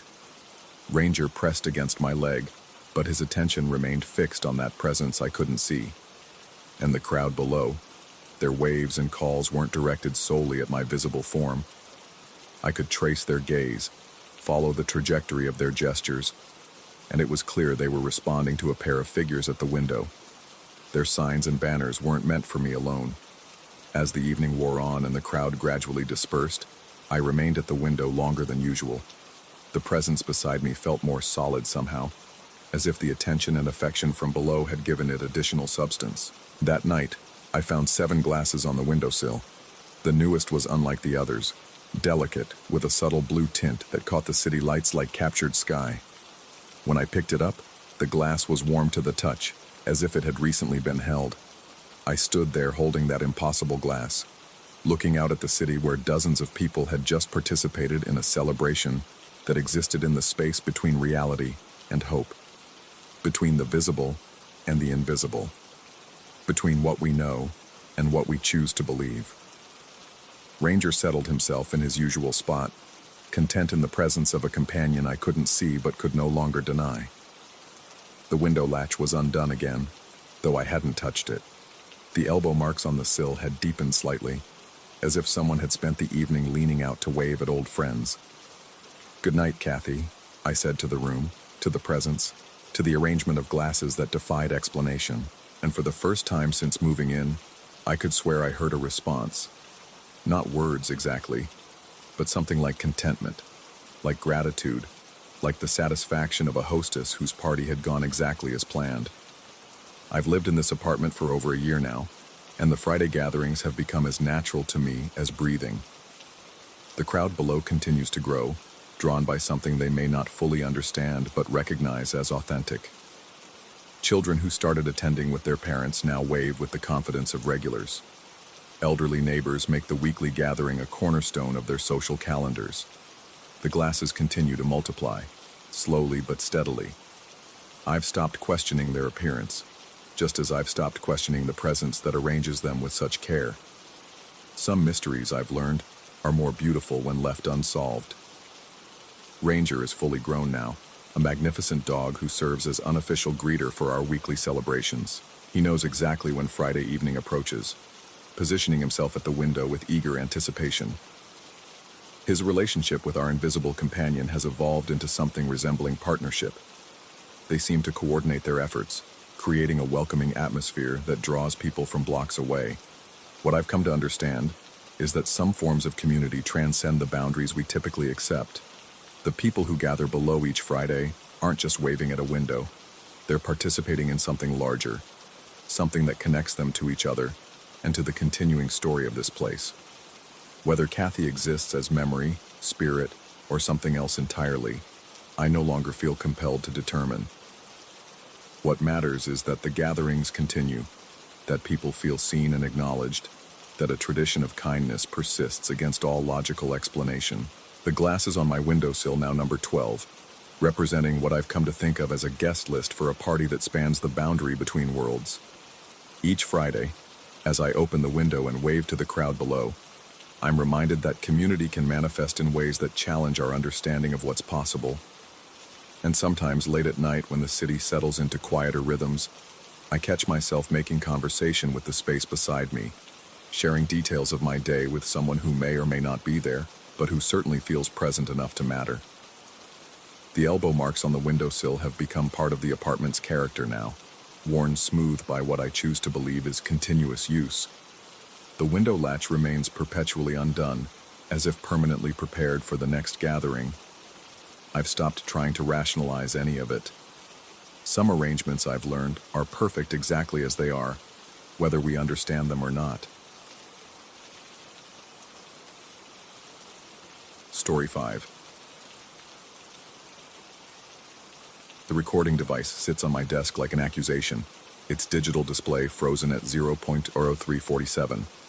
3 minutes and 47 seconds of impossibility, captured in ones and zeros that my rational mind refuses to accept. Every time I press play, the same phantom footsteps crunch across that Korean hillside, measured and deliberate, while the timestamp confirms what I already know. I was standing perfectly still. It started 6 months ago, when the sunset called to us from Bonghwa Ridge.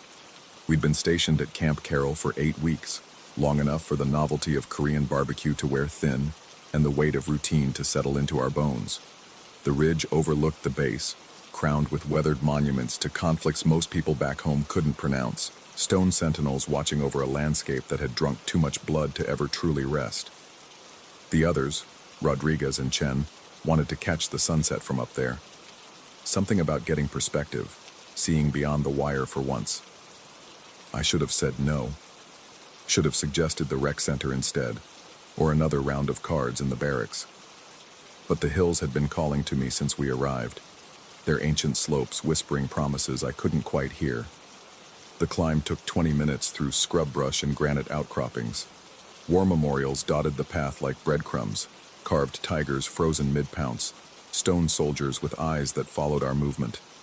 Korean characters I couldn't read told stories I didn't want to understand. The air grew thinner as we climbed, charged with something beyond altitude. At the summit, the sunset painted the valley in shades of amber and rust. Below us, Camp Carroll spread like a geometric rash across the landscape, its orderly buildings and fence lines a stark contrast to the organic chaos of the surrounding hills.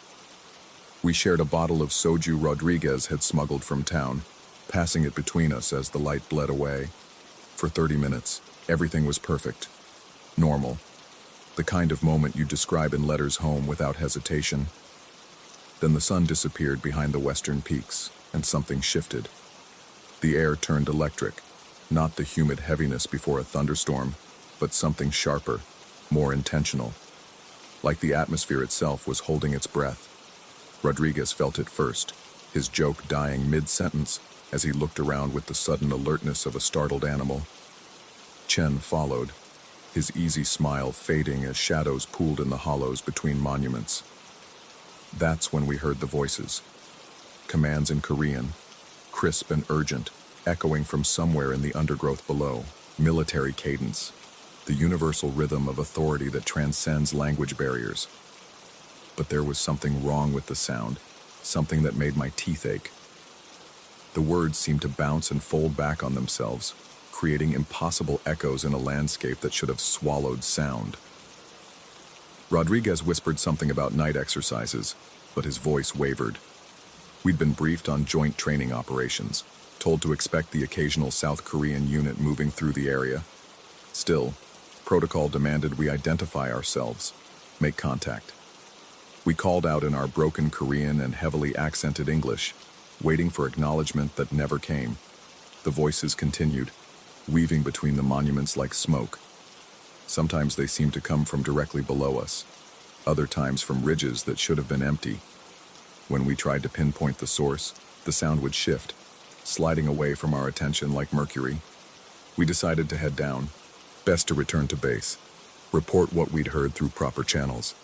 Let the officers sort out whether we'd stumbled across authorized activity or something that needed investigation. But as we gathered our things, the commanding voices grew more insistent, overlapping in patterns that suggested multiple units coordinating movement. The descent began normally enough. Single file down the narrow trail, Rodriguez leading with his phone's flashlight, Chen bringing up the rear. I walked between them, one hand trailing along the rough stone of a memorial for balance. The Korean characters seemed to pulse in the LED glow, their carved surfaces deeper and more complex than I remembered from the climb up. That's when it grabbed me. Dry fingers, strong and certain, wrapped around my ankle with the unmistakable grip of someone wearing tactical gloves. I stumbled, catching myself against the monument as my heart hammered against my ribs. But when I looked down, nothing was there, just scraggly grass and loose stones, painted silver by the moon. The others had stopped, Chen's light sweeping back to check on me.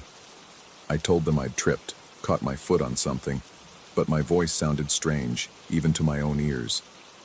We continued down in silence, the commanding voices still echoing from the darkness, now seeming to follow our movement rather than precede it. By the time we reached the base, the voices had faded, leaving only the normal sounds of a Korean night, insects in the grass, distant traffic on the highway. We filed our report with the duty officer, a tired sergeant who barely looked up from his paperwork as he noted the time and location. Routine observation, potential ROK activity, no further action required. But I couldn't shake the feeling of those fingers around my ankle, or the way the voices had seemed to respond to our presence. Sleep came fitfully that night, interrupted by dreams of stone tigers with moving eyes, and Korean commands I almost understood. The next morning brought explanations. A South Korean unit had been conducting night maneuvers in the area, practicing coordinated movement through challenging terrain. The base chaplain mentioned that locals sometimes heard echoes from the old battlefields, acoustic tricks caused by the unique geography of the ridgelines. Everything had a rational explanation. filed away in official reports and morning briefings, except for the feeling that something was watching me. It started small, a peripheral awareness during evening formation, the sense that someone was observing from the tree line beyond the fence. I'd turn, searching for the source, but find only darkness and the distant glow of the ridge. The other soldiers seemed unaffected, going about their routines with the easy confidence of people who belonged in their own skin. The dreams grew more frequent, stone monuments bleeding into military formations, Korean voices giving commands I was beginning to understand without remembering how I'd learned the language. I'd wake with fragments of meaning clinging to my consciousness like spider webs, movement orders, tactical positions, objectives that made no sense in daylight. Rodriguez and Chen noticed my distraction during training exercises. My responses to verbal commands became sluggish, confused, as if I was waiting for instructions in a different language.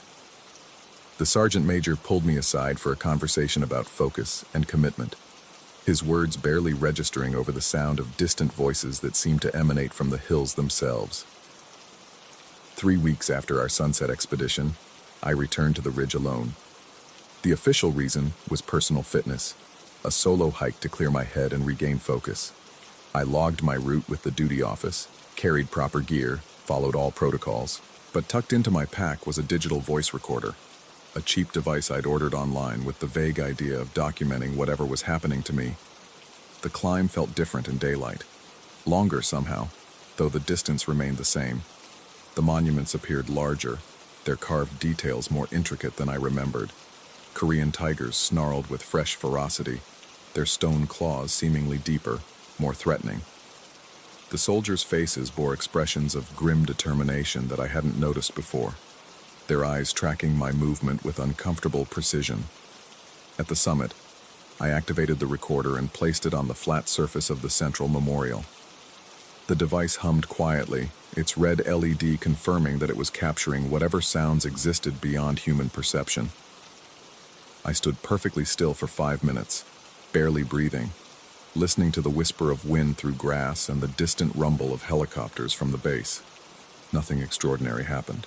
No voices, no electric air, no phantom touches.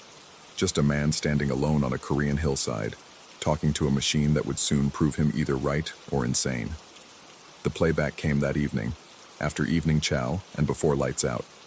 I sat in the empty rec room with headphones, prepared to hear 5 minutes of wind and aircraft noise that would put my growing paranoia to rest. Instead, I heard footsteps. Clear, deliberate, unmistakably human footsteps crossing gravel and loose stone. The sound began 30 seconds into the recording, continued for nearly 3 minutes, then faded as abruptly as it had started. Measured steps, the pace of someone on patrol, someone with purpose and authority. But I had been standing motionless the entire time. I played the section back dozens of times, analyzing every nuance of the sound. The footsteps had weight, substance, the kind of acoustic signature that came from actual boots on actual ground, not a recording glitch, not interference from radio traffic, not the product of wind or settling stones. Someone, or something, had been walking around me while I stood frozen on that monument. The recording changed everything and nothing. I had proof of the impossible, but proof that only raised more questions. Who had been walking? Why couldn't I hear them in real time? What did they want with a hillside crowded with war memorials and crowned with the ghosts of old conflicts? Sleep became irregular, interrupted by the sound of footsteps that existed only in digital memory. I found myself listening for voices during training exercises, straining to catch familiar Korean commands in the drill sergeant's instructions. The boundary between memory and perception began to blur, leaving me uncertain whether I was remembering dreams or dreaming memories. Rodriguez asked if I was feeling all right. Chen mentioned that I'd been talking in my sleep, muttering what sounded like Korean phrases. The base medical officer suggested stress counseling, possible adjustment disorder related to overseas deployment, standard recommendations for standard problems, none of which addressed the growing certainty that something was trying to communicate with me. The voices returned a month later, not on the ridge but during evening formation. While the company stood in neat ranks listening to the daily briefing, I heard Korean commands whispered beneath the English words. Tactical instructions, movement orders, preparations for an advance that existed only in my increasingly fractured perception. But here's what troubles me most. I was beginning to understand them, not through formal study or language training, but through some deeper recognition that bypassed conscious learning. The commands made sense on a level below thought, triggering responses I didn't remember developing. When the phantom voices ordered movement to the north, my feet shifted unconsciously in that direction. When they called for defensive positions, my shoulders tensed into a crouch I'd never been taught. Last week, I made a discovery that changed everything. While researching the history of Bonghwa Ridge, I found references to a Republic of Korea unit that had been stationed in the area during the 1970s. Their mission involved mountain warfare training, with particular emphasis on night operations and coordinated movement through difficult terrain. According to the records, they conducted regular exercises on the ridge itself, using the war monuments as navigation points and tactical objectives. The unit was deactivated in 1979 following a training accident. 7 soldiers died when a coordinating exercise went wrong during a night maneuver. Their bodies found scattered across the ridge in a pattern that suggested confusion and disorientation. The official report blamed equipment failure and communication breakdown, but surviving witnesses described something else. Voices in the darkness giving contradictory orders, commands that led the soldiers away from safety and into danger. The base was closed 6 months later. The area remained off-limits for nearly 2 decades before being reopened for the current U.S. installation. But locals reported continued disturbances on the ridge. Voices in the night, the sound of boots on stone, the sense of being watched by eyes that no longer belong to the living. I'm writing this report 3 days before my scheduled rotation home. Tomorrow, I plan to return to the ridge one final time, with better recording equipment and a clearer understanding of what I might find there. The voices have been calling more frequently, their Korean commands growing more insistent, more specific. They want something from me, or perhaps they want to give me something. Either way, I need to know. The others think I'm suffering from deployment stress, isolation anxiety, the normal psychological wear of extended overseas service. They might be right. Mental health professionals would probably diagnose what I'm experiencing as auditory hallucinations, possibly complicated by cultural displacement and the stress of military service in a foreign environment. But the recording doesn't lie. 3 minutes and 47 seconds of impossible footsteps, captured in digital clarity that no amount of rational explanation can dismiss. Someone was walking around me on that hillside, someone whose presence exists only in electronic memory and whispered commands that grow stronger each day. I've learned enough Korean now to understand what they're saying. The voices aren't giving orders, they're asking for help. 7 soldiers lost in darkness, calling out coordinates that lead nowhere, requesting backup that never comes. They've been trying to find their way home for 45 years, trapped in an exercise that never ended, following commands that echo across decades. Tomorrow I'm going to try to answer them. The sun is setting now, painting the hills in familiar shades of amber and rust. From my barracks window, I can see Bonghwa Ridge silhouetted against the dying light, its monuments standing like sentinels over secrets too heavy for stone to bear. Soon, it will be dark enough for voices to carry clearly across the distance, and I'll listen for the Korean commands that have become as familiar as my own name. The recording device sits ready on my desk, its battery fully charged, its memory empty and waiting. Tonight, I'll capture more than footsteps. Tonight, I'll find out whether the voices are calling me home or asking me to join them in their eternal patrol of a hillside that remembers everything and forgives nothing. The electric feeling is building in the air again, sharp and intentional, like the atmosphere before a storm that will never break. In the distance, carried on wind that seems to blow from somewhere outside of time, I can hear the first whispered commands of the evening formation. They're calling my name now, in Korean I never learned but somehow understand. Soon, I'll know whether I'm answering ghosts or becoming one. Story 6. The first time I saw her, I thought exhaustion was playing tricks on my mind. London had been grinding me down for 3 weeks straight, back-to-back client meetings, cramped hotel rooms, and the constant weight of being away from home. That Thursday night, I'd finally returned to the room with shopping bags full of souvenirs for my girlfriend, who was visiting for the weekend. She'd arrived that afternoon, jet-lagged and beautiful, and had fallen asleep within minutes of hitting the bed. I must have dozed off around midnight. What woke me wasn't sound but movement. The subtle shift of air in a small space, the whisper of plastic bags being disturbed. Without my glasses, the world blurred into soft edges and uncertain shapes, but I could make out a figure crouched by the foot of the bed where I'd left the shopping bags. The woman was wrong in ways I couldn't immediately articulate. Her edges seemed indistinct, as if she were made of gray smoke that had learned to hold a human shape. She moved with deliberate precision, her hands, if they were hands, sorting through receipts and packages with the methodical care of someone conducting an inventory. My girlfriend's steady breathing continued beside me, punctuated by soft snores that confirmed she was deeply asleep. The gray woman paid her no attention, focused entirely on her strange task. When I blinked hard, trying to clear my vision, she turned her head toward me. Where her face should have been, there was only a void the color of winter fog. She took 2 deliberate steps backward, and with each step, she became less substantial. The gray of her form lightened to pale silver, then to transparent white, until she simply wasn't there anymore. Not like she'd hidden or moved away. She'd just ceased to exist in that space. I reached for my glasses with trembling fingers, but by the time I could see clearly, the bag sat undisturbed at the foot of the bed. Everything looked exactly as I'd left it. I told myself it had been a dream, a manifestation of stress and unfamiliar surroundings.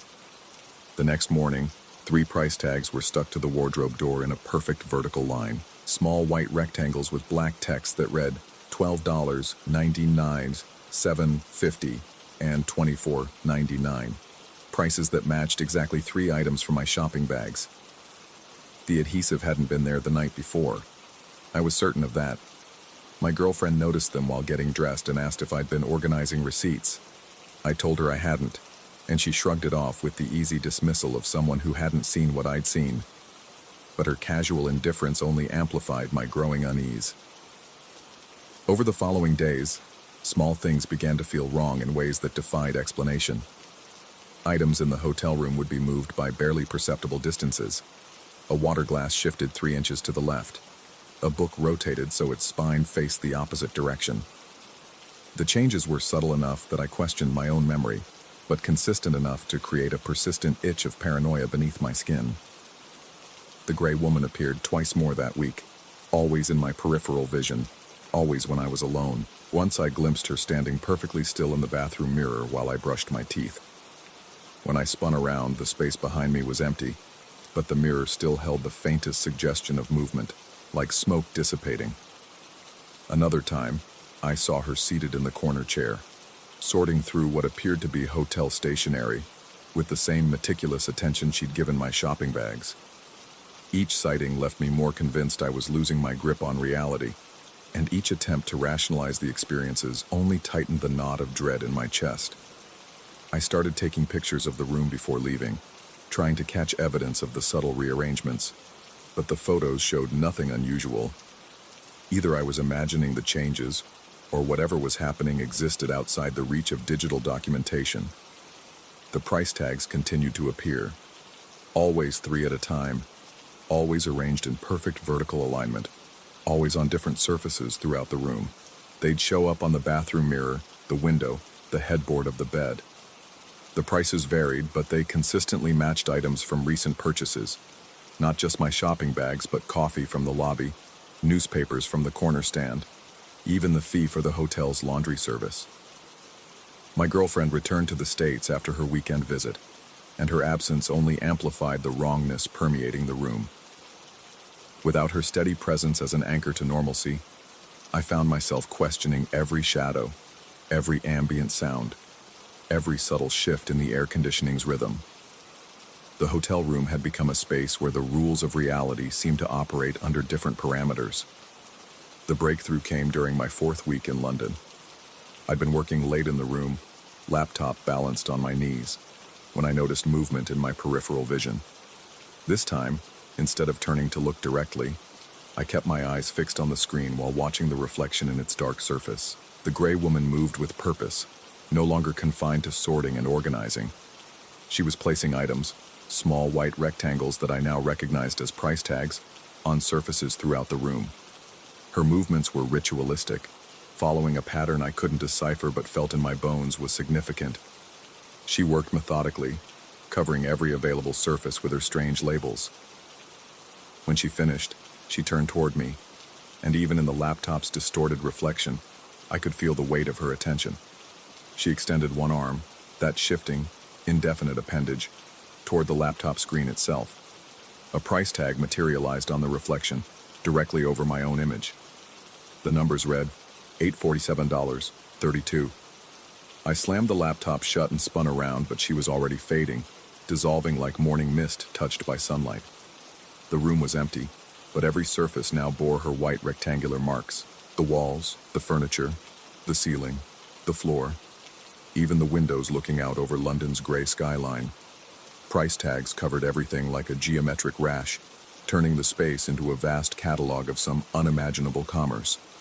But it was the final tag that made my hands shake as I reached for my phone to document what I was seeing.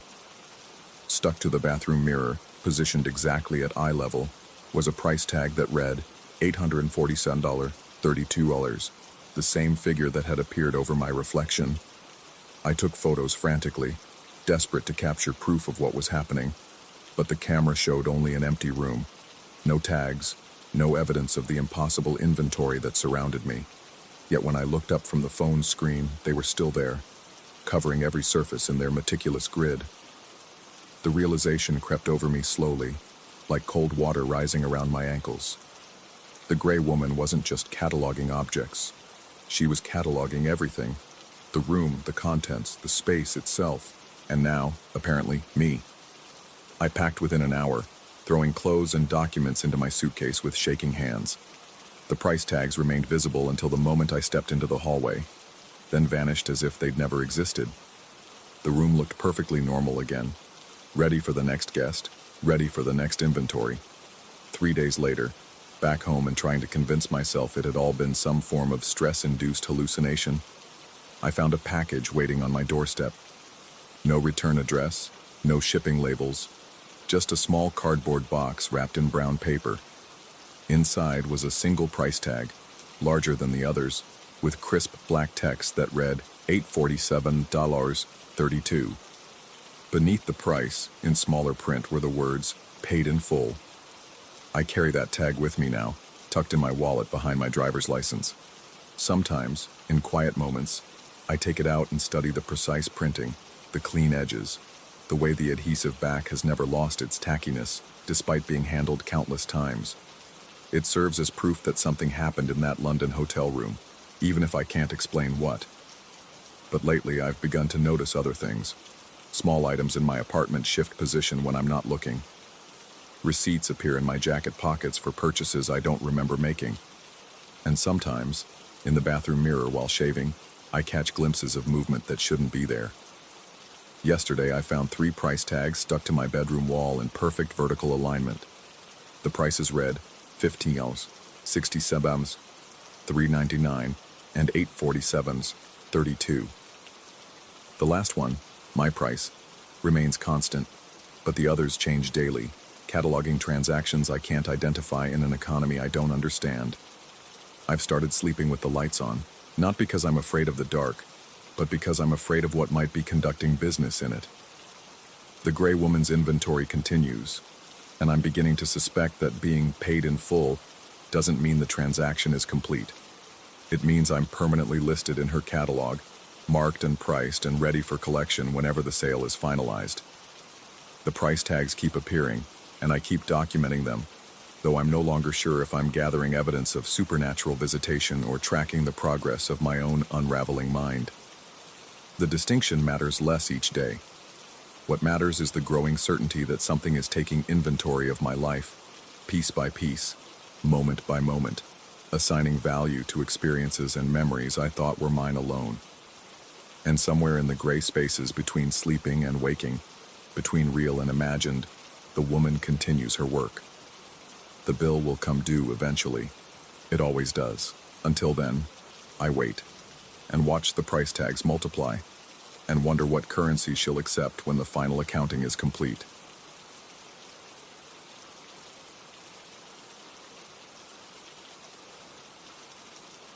Story 7.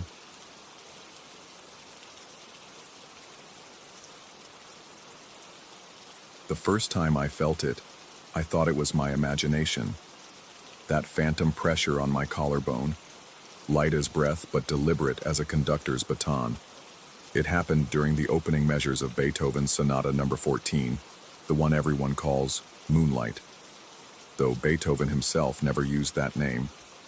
The touch came exactly as my fingers found the triplet accompaniment in the left hand, those rolling C-sharp minor arpeggios that seemed to emerge from silence itself. I stopped playing immediately, my hands lifting from the keys as if the piano had suddenly grown hot. The apartment around me held its breath. No traffic from the street below, no footsteps from the unit above, just the lingering vibration of the last note I'd played, hanging in the air like incense. The digital clock on my nightstand read 11:47 p.m. Too late, certainly, for a Thursday night in this building, where the walls were thin and tolerance thinner still. But the residents had grown accustomed to my nocturnal practice sessions over the past 3 months since I'd moved in. The elderly man next door, who I knew only as a shuffling presence in the hallway, had even mentioned that he enjoyed listening to the music. At least, that's what I believed he'd said during our brief encounter near the mailboxes.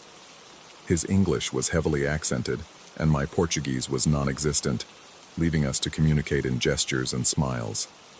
The building superintendent had been less accommodating. During our first meeting, when I'd asked about noise policies and practice hours, he'd stared at me with an expression I couldn't quite read. His weathered face, marked by years of Brazilian sun, had remained impassive as he'd explained the building's rules in careful, measured English. "The woman before you," he'd said, gesturing toward my apartment door. "She played piano also. Always the same song, always late at night. She lived here 15 years. Never complained, never had complaints." He'd pause then, studying my face as if searching for something specific. "She tuned that piano herself, you know. Never needed help from anyone." I'd found this information curious rather than concerning. The piano, a modest upright Yamaha, had indeed been left behind by the previous tenant. The rental agent had mentioned this as a selling point, though she'd seemed eager to move past the topic when I'd asked about its condition. It was perfectly tuned when I'd first played it, which had struck me as fortunate given that I'd been expecting to pay for professional tuning after the move. Now, sitting in the darkness with the memory of that impossible touch still warm on my collarbone, I wondered what other details about my predecessor I hadn't been told. The sensation didn't return the following night, or the night after that. I began to convince myself it had been nothing more than the product of fatigue and the emotional weight of the music itself. The Moonlight Sonata has that effect. It draws you into its gravitational pull, makes you feel things that exist only in the spaces between notes. When you're alone with it in the small hours of the morning, reality can become negotiable. But then it happened again. This time, I was prepared for it. I'd positioned myself carefully at the bench, shoulders squared, posture correct. My metronome, a new digital model I'd purchased specifically for late-night practice, sat silent on the piano's music rack, its red LED display showing a steady 60 BPM even though I hadn't turned it on. I'd noticed this peculiarity over the past few days but had attributed it to some kind of default display mode. The touch came at exactly the same moment as before, the instant my left hand began those opening arpeggios.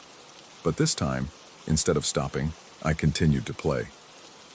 The pressure remained constant, neither increasing nor diminishing, like someone standing behind me with their hand resting lightly on my left shoulder and collarbone. It didn't interfere with my playing. If anything, it seemed to regulate my tempo, keeping me from rushing through the familiar passages. I played the entire first movement with that phantom hand upon me. When I finally lifted my fingers from the keys, the touch faded gradually, the way warmth dissipates from sun-heated stone at dusk. The silence that followed felt different from ordinary quiet. It was expectant, charged, as if the apartment itself was holding its breath. That's when I noticed the candles. I kept 3 pillar candles on the sideboard near the window, more for ambiance than illumination. They were unlit, had been unlit for weeks, yet as I sat in the post-music silence, I could swear I saw their wicks flickering, not with flame, but with movement, tiny oscillations that matched the rhythm I'd just been playing. 1, 2, 3, 1, 2, 3, the triplet pattern of the accompaniment echoing in wax and wick. I stared at them until my eyes watered, but the movement was so subtle I couldn't be certain it was real. When I blinked hard and looked again, the candles appeared perfectly still. Yet something in my peripheral vision suggested otherwise, a sense of continued motion just beyond the edge of clear sight. Sleep came reluctantly that night. I found myself listening to the building's nighttime sounds with an attention I'd never paid before. The settling of old wood, the whisper of wind through window frames, the distant hum of the elevator carrying late-returning residents to their floors. Somewhere in the building, pipes gurgled and clicked. A door closed softly. Footsteps echoed in the hallway, measured, deliberate steps that paused outside my door for what felt like an eternity before continuing on. The next morning brought coffee and rationalization. I told myself that playing piano late at night was affecting my perception, that the emotional intensity of the music was creating phantom sensations. The building's acoustics were probably unusual, creating strange resonances and echoes. The candles were responding to air currents I couldn't feel. The metronome's display was simply a quirk of its programming, but these explanations felt thin, insufficient to account for the growing weight of strangeness that seemed to accumulate with each passing night. I began to research the building's history, spending my lunch breaks at the local library, scrolling through old newspapers and property records. The building itself was unremarkable, constructed in the 1960s, converted from a small hotel to apartments in the 1980s. No tragic incidents, no mysterious disappearances, nothing that would suggest a supernatural explanation for what I was experiencing. The previous tenant proved more elusive. Property records showed that someone had indeed lived in my apartment for 15 years, but the name was listed only as N. Rodriguez. No first name, no additional details. I tried searching for more information, but found nothing. It was as if she had existed only as a shadow, leaving behind no trace except for a perfectly tuned piano and the building superintendent's cryptic comments. My nightly practice sessions continued, and with them, the strange phenomena intensified. The touch on my collarbone became more distinct, more purposeful. Sometimes I felt it adjust my posture, a gentle pressure that encouraged me to sit straighter or align my wrists properly. Other times, it seemed to guide my tempo, slowing me down when I rushed or urging me forward when I dragged. The metronome's behavior grew more pronounced. Not only did it display 60 BPM when turned off, but it began to emit a soft clicking sound during my practice sessions. Not the sharp tick of a mechanical metronome, but something more organic, like fingertips tapping on wood. The sound was so quiet I sometimes wondered if I was imagining it, but it was perfectly timed, perfectly consistent. The candles had become unmistakably responsive to the music. Even in daylight, when their wicks couldn't possibly produce visible flame, they would sway and flicker in rhythm with whatever I played. The movement was slight but undeniable, as if they were conducting themselves to an orchestra only they could hear. I began to test these phenomena systematically. I played different pieces, Bach inventions, Chopin nocturnes, simple scales and exercises, but the mysterious presence seemed to respond only to Beethoven's Moonlight Sonata. Other music produced no phantom touch, no rhythmic candle movement, no metronome clicking. It was as if my invisible companion had very specific musical preferences. This discovery should have been reassuring. Surely a psychological explanation was more likely if the phenomena were limited to one particular piece of music. But instead, I found it deeply unsettling. What was it about this specific sonata that triggered these experiences? Why this music and no other? I started staying away from the piano some nights, reading instead or watching television with headphones. But the apartment felt different on those evenings, expectant, disappointed somehow. The silence seemed to have texture, weight. I would catch myself glancing toward the piano, feeling drawn to it despite my growing unease. When I did return to playing, the phenomena seemed stronger. more insistent. The touch on my collarbone lingered longer after I finished playing. The candles flickered more vibrantly. The metronome's phantom clicking grew more audible, almost demanding. One night, about 6 weeks after the experiences had begun, something new happened.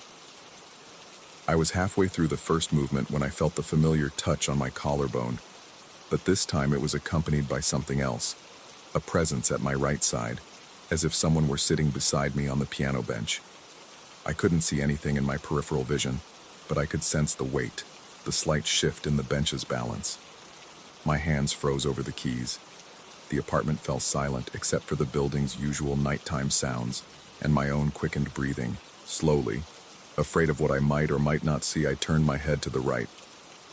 The bench was empty, of course, but the impression of occupancy remained so strong that I found myself scooting to the left to make more room for my invisible companion. The gesture felt both absurd and necessary, like an offering to something I couldn't name or understand. I resumed playing, and immediately felt a new sensation. The lightest possible pressure on my right hand, as if someone were laying their fingers over mine on the keys. Not pushing or guiding, simply present. The touch was cool, barely perceptible, but unmistakably there. We played together, this presence and I, through the remainder of the movement. My technique felt more fluid than usual, more connected to the music's emotional core. When we reached the final measures, that ethereal passage where the melody seems to dissolve into silence, I felt a profound sense of completion, as if the music had finally found its intended interpreter. When the last note faded, I sat in the charged silence, afraid to move or speak. The presence beside me remained for what felt like minutes, but was probably only seconds. Then, gradually, I felt it withdraw. Not abruptly, but with the slow deliberation of someone reluctantly leaving a conversation they wished could continue. That's when the piano's lid began to close. I watched in fascination rather than fear as the fallboard descended slowly, smoothly, stopping at exactly the position I always adjusted it to when practicing with headphones, about 3/4 closed, leaving just enough gap for air circulation while dampening the sound. I had never mentioned this preference to anyone, had never demonstrated it in front of witnesses, yet somehow, this invisible presence knew exactly how I liked my practice setup arranged.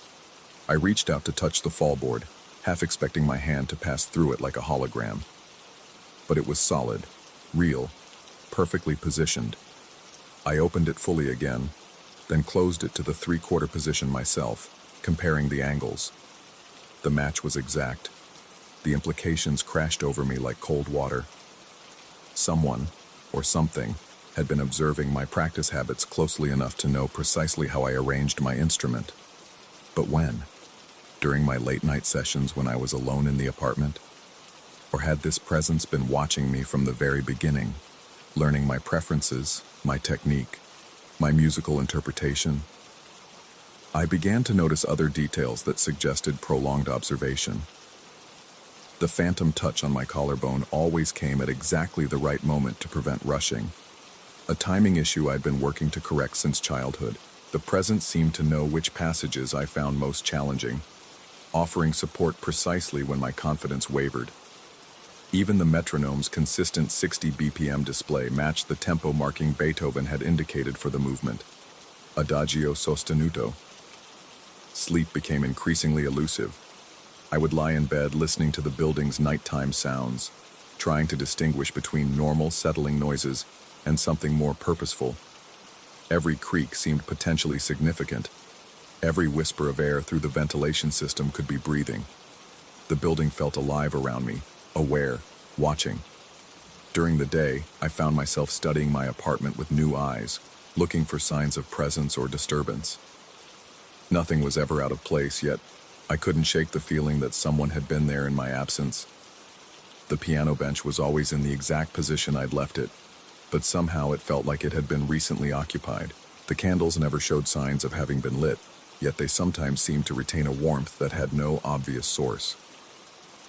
I started leaving small tests for myself, a book placed at a specific angle, a pen positioned just so on the piano's music rack.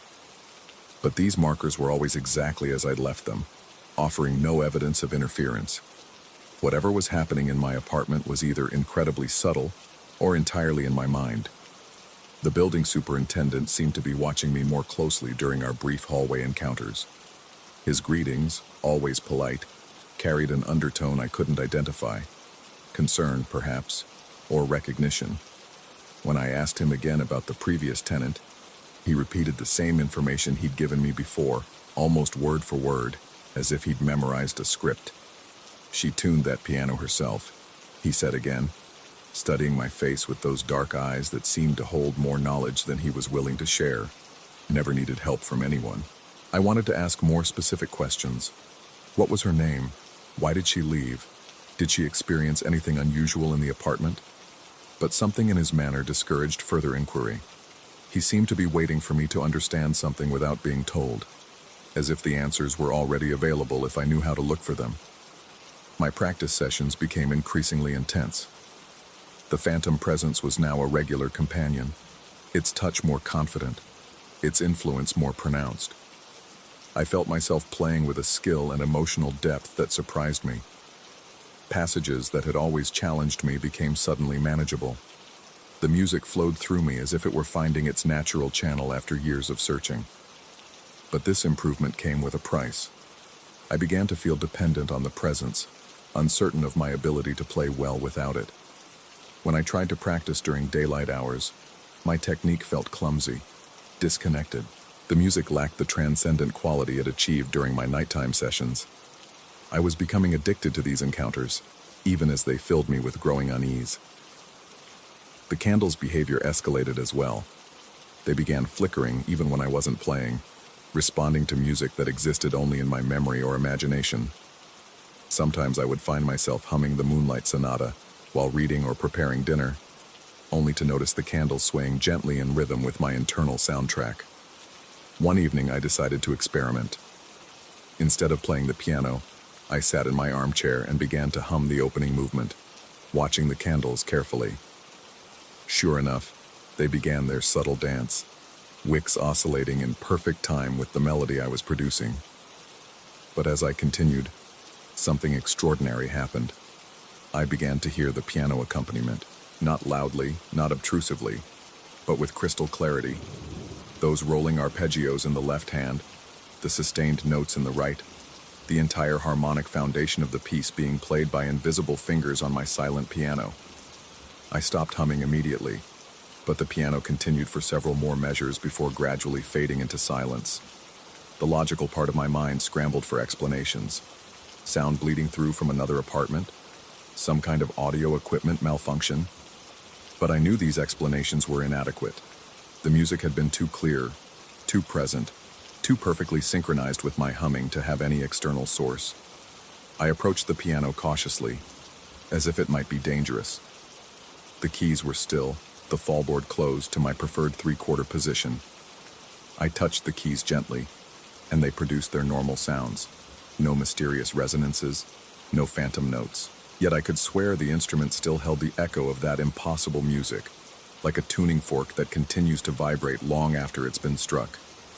That night, I couldn't bring myself to play. I sat at the piano for nearly an hour, hands resting on the keys, waiting for the courage to begin.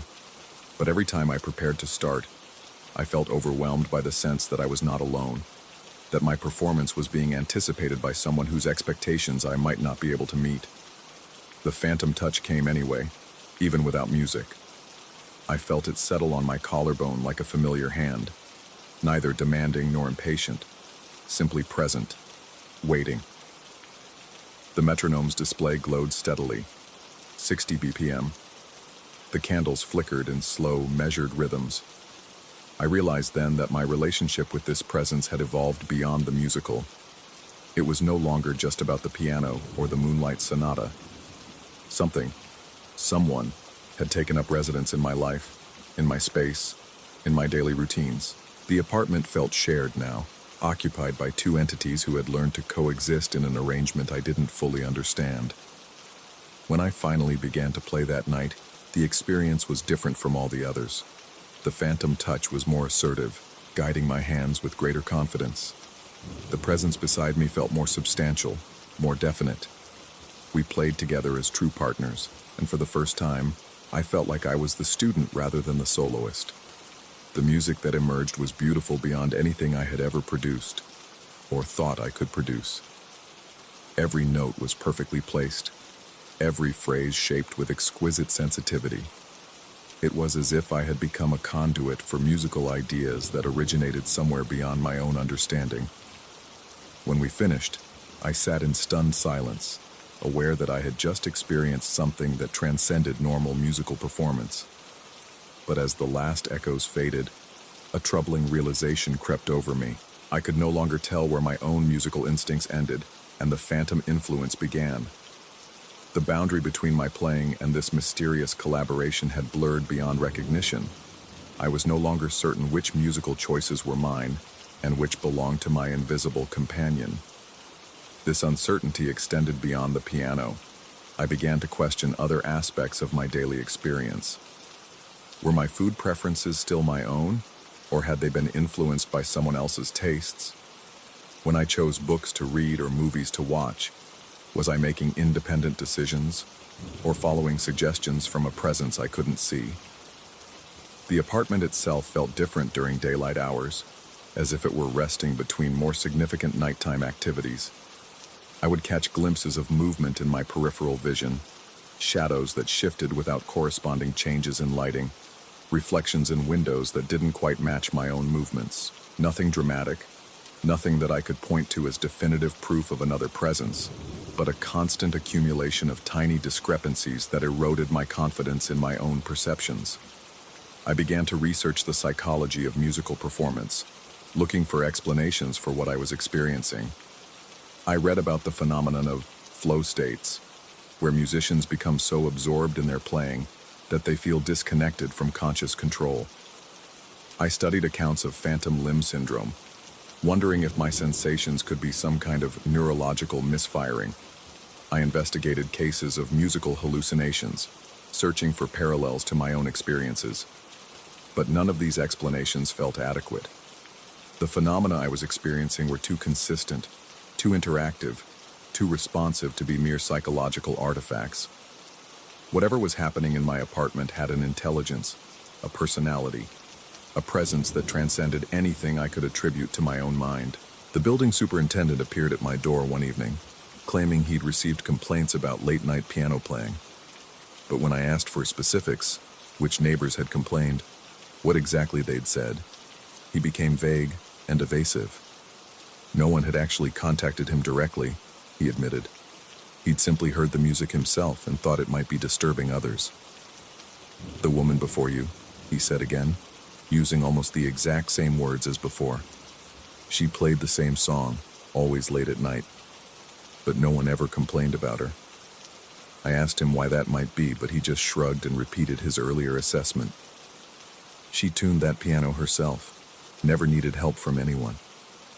As he prepared to leave, he turned back to me with an expression I couldn't read.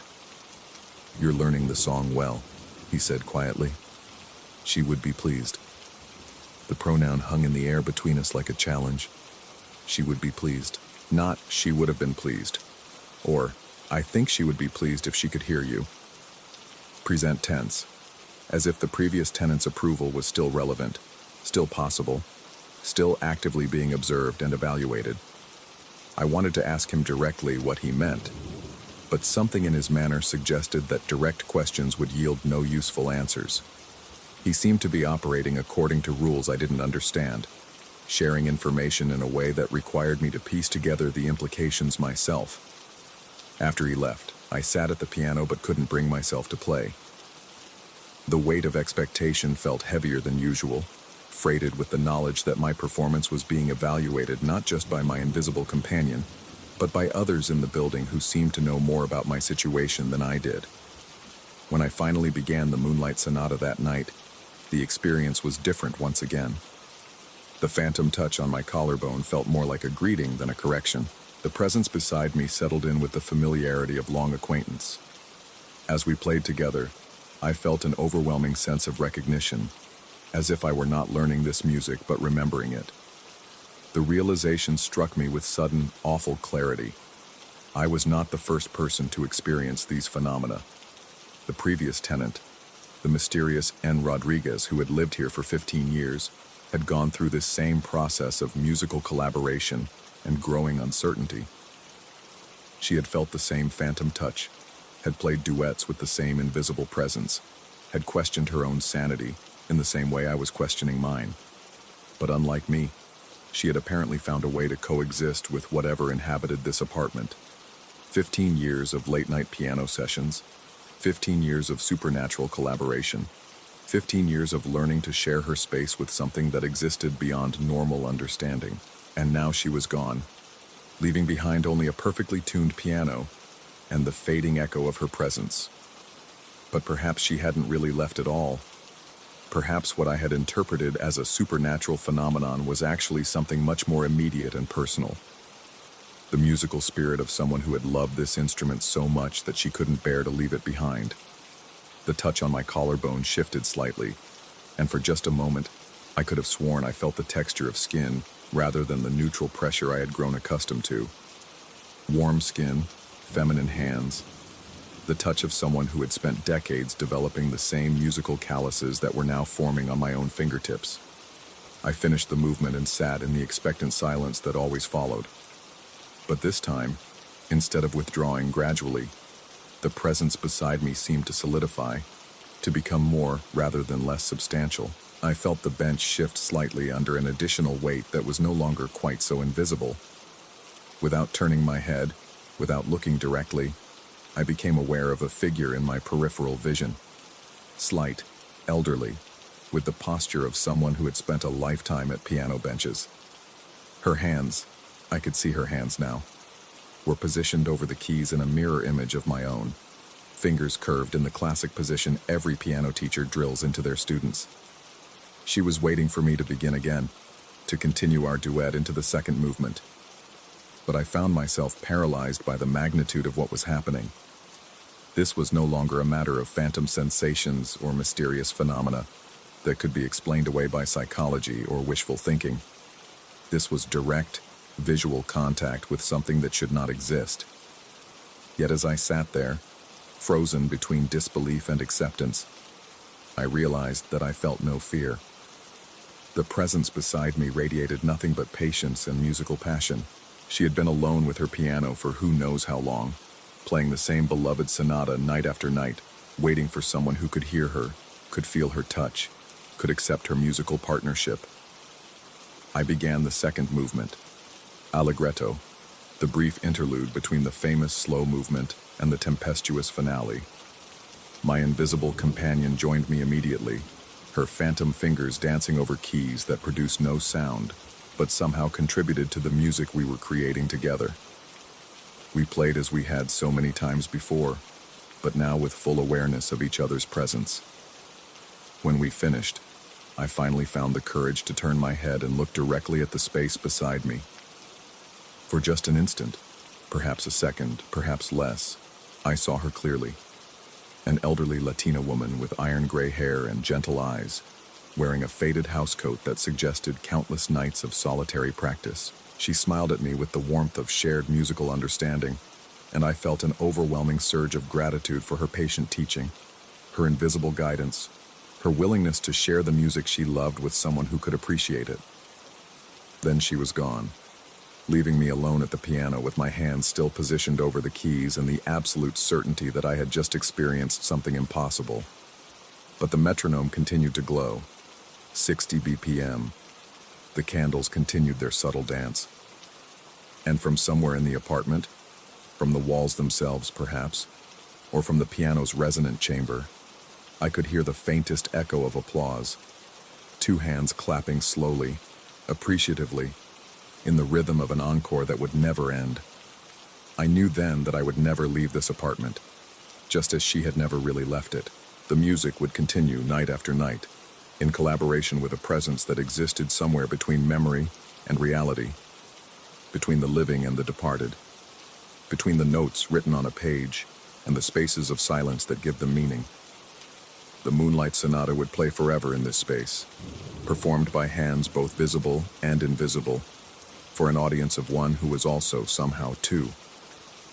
And in the morning, when the building awoke to ordinary sounds and ordinary concerns, the piano would sit silent and mysterious, keeping its secrets until darkness fell again, and the music could resume its eternal conversation between the possible and the impossible, between what was and what continues to be.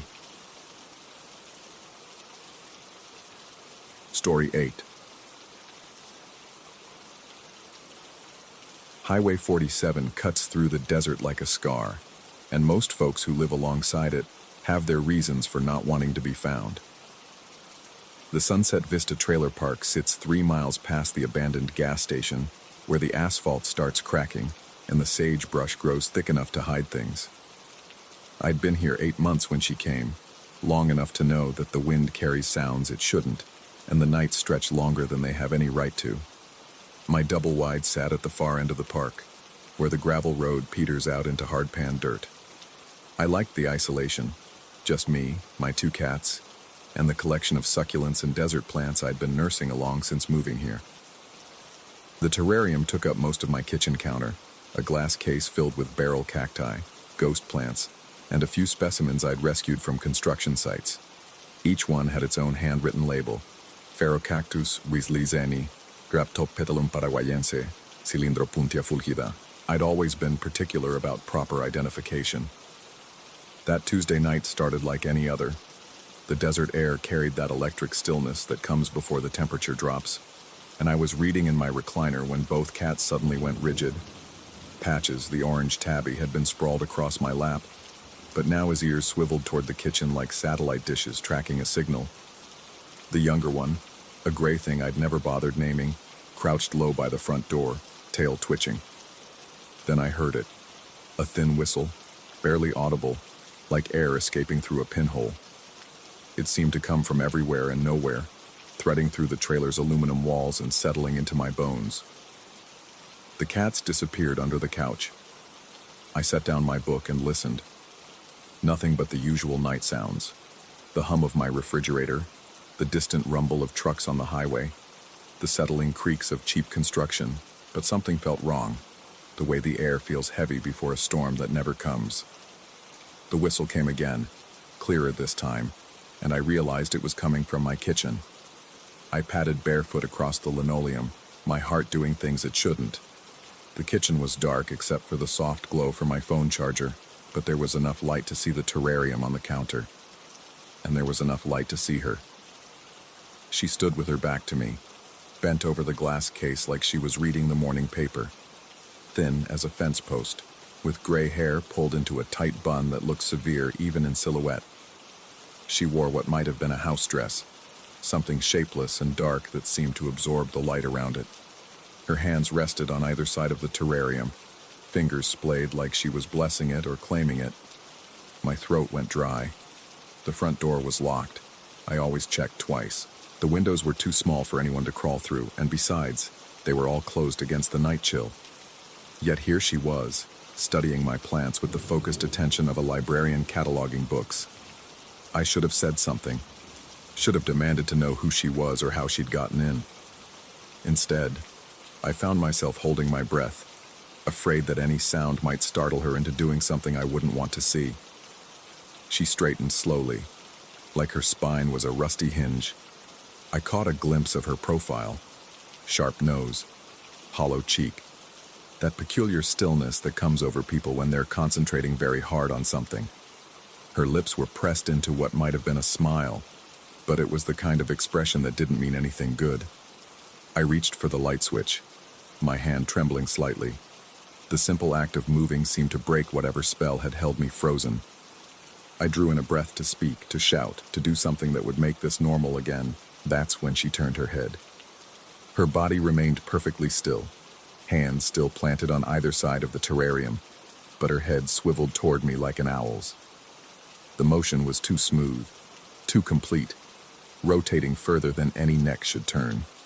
And where her eyes should have been, there was only a dull shine, like light reflecting off water in a deep well.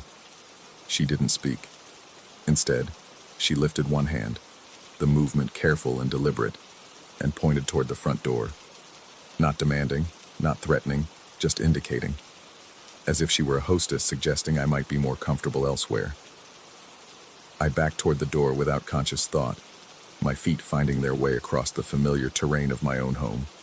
My hands shook as I grabbed my keys from the hook by the entrance, and I had just enough presence of mind to call for the cats. They appeared instantly, as if they'd been waiting for this exact moment, and slipped out between my legs as I stumbled into the night.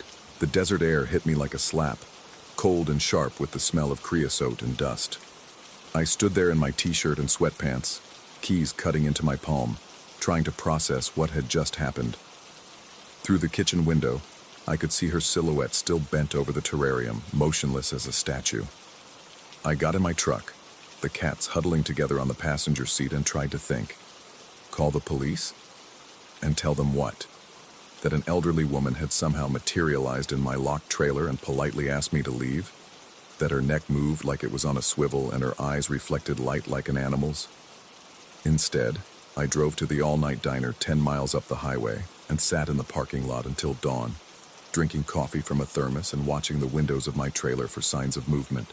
The cats eventually relaxed enough to sleep, but I couldn't shake the feeling that something fundamental had shifted, like a gear slipping out of place in machinery I didn't understand.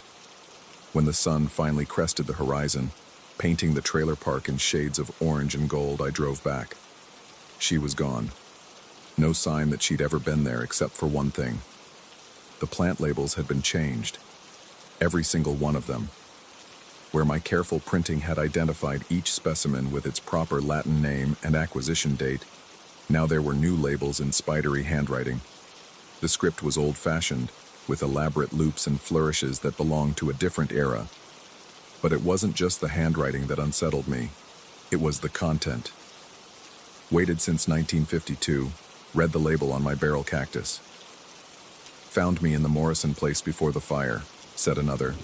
The ghost plant's new tag simply stated, knows where the others are buried. I stared at these impossible messages, my mind trying to find rational explanations. Someone was playing an elaborate prank. I'd been sleepwalking and had written them myself. Carbon monoxide poisoning was making me hallucinate. But the handwriting was nothing like mine, and the dates referenced events I'd never heard of. Over the following days, I tried to return to my normal routine. I went to my job at the auto parts store, fed the cats, watched television. But the trailer felt different now, like a house where someone had died. I found myself checking the locks obsessively, though I couldn't shake the feeling that locks wouldn't matter to whatever had visited me.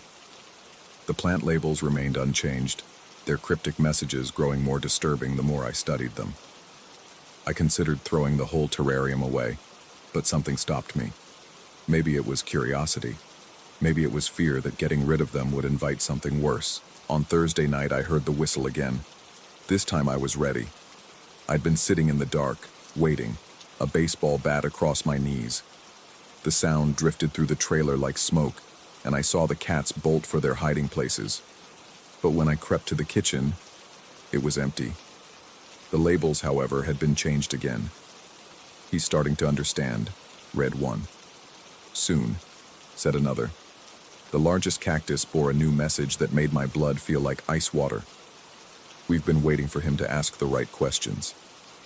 I spent the rest of the night in my truck again, but this time I couldn't drive away. Something was holding me here, some invisible tether that grew stronger every day.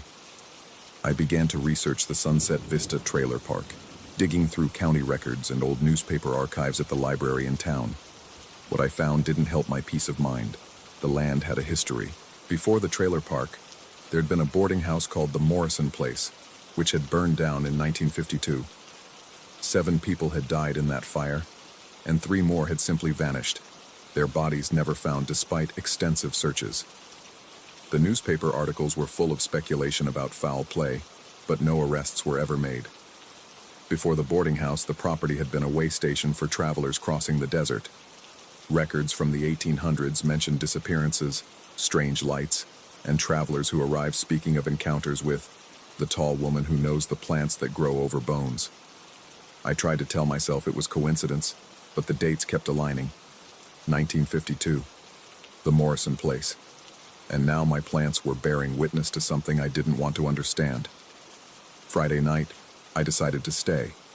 If she was coming back, I wanted answers. I set up in the living room with a clear view of the kitchen, armed with a flashlight and what remained of my courage. The cat seemed to sense my intention and disappeared entirely, probably hiding in the bedroom closet. The whistle came just after midnight. This time I forced myself to watch. She materialized gradually, like a photograph developing in slow motion. First, just a shadow that seemed denser than the surrounding darkness. Then the suggestion of a shape, tall and angular. Finally, her full form, solid and undeniable, standing exactly where she'd been before. She moved with the same careful precision, examining each plant as if cataloging them for some purpose I couldn't fathom. Her head turned toward me, that same impossible rotation, and I saw that her face held no malice, only a patient concentration that was somehow worse than any threat. This time, when she pointed toward the door, I didn't run. "What do you want?" I asked, surprised by how steady my voice sounded. She tilted her head, considering the question. When she spoke, her voice was like wind through dry grass. "To tend the garden," she said, "as I always have." "What garden?" "The one that grows from what's planted deep." Her smile widened, revealing teeth like yellowed piano keys. "The one you've been feeding." I didn't understand then, but I'm beginning to now. The plants weren't just plants, they were markers, witnesses, growing from soil that had been enriched by things that should have stayed buried. And I'd been caring for them, watering them, giving them life. She visits every few nights now. Sometimes I stay and watch, sometimes I retreat to my truck. The labels change regularly, their messages growing more detailed and disturbing. Last night's batch included specific names, dates, and locations that I've been afraid to research. The worst part is that I'm starting to recognize the handwriting. It's becoming familiar, like something I've seen before but can't quite place. And this morning, when I caught my reflection in the bathroom mirror, I noticed something that made my hands shake so badly I could barely hold my coffee cup. My eyes had begun to develop that same dull shine. I should leave. Pack up the cats in the truck and drive until the highway runs out. But every time I think about it, my gaze drifts to the terrarium and its vigilant labels. They're watching me now, those careful messages in their spidery script, waiting to see what I'll do next. Because I'm starting to suspect that the real question isn't whether she's real or just a product of my fractured mind. The question is whether it matters anymore. The plants are thriving under her care, growing larger and more vibrant than they ever did under mine. And sometimes late at night when the whistle fills my trailer, I catch myself wondering what kind of soil could nurture such extraordinary growth. Tomorrow I think I'll start digging in the backyard, just to see what's down there, just to understand what I've been tending all this time. The cats won't come near me anymore, and I can't blame them. They know, the way animals always know, that something has changed. Something fundamental has shifted in the machinery of my life, and the gear that slipped can never be put back in place. Tonight I'll wait for her again, and maybe this time, instead of asking what she wants, I'll ask what she needs me to do. The labels are calling to me now, their messages clear as road signs pointing toward a destination I'm no longer sure I want to avoid. After all, every garden needs a keeper, and every keeper needs to understand what they're keeping. The whistle is starting again, threading through the aluminum walls and settling into my bones like an old friend coming home.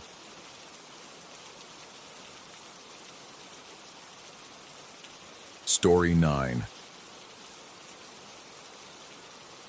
The water lapped against our hotel's foundations with the persistence of something trying to get in.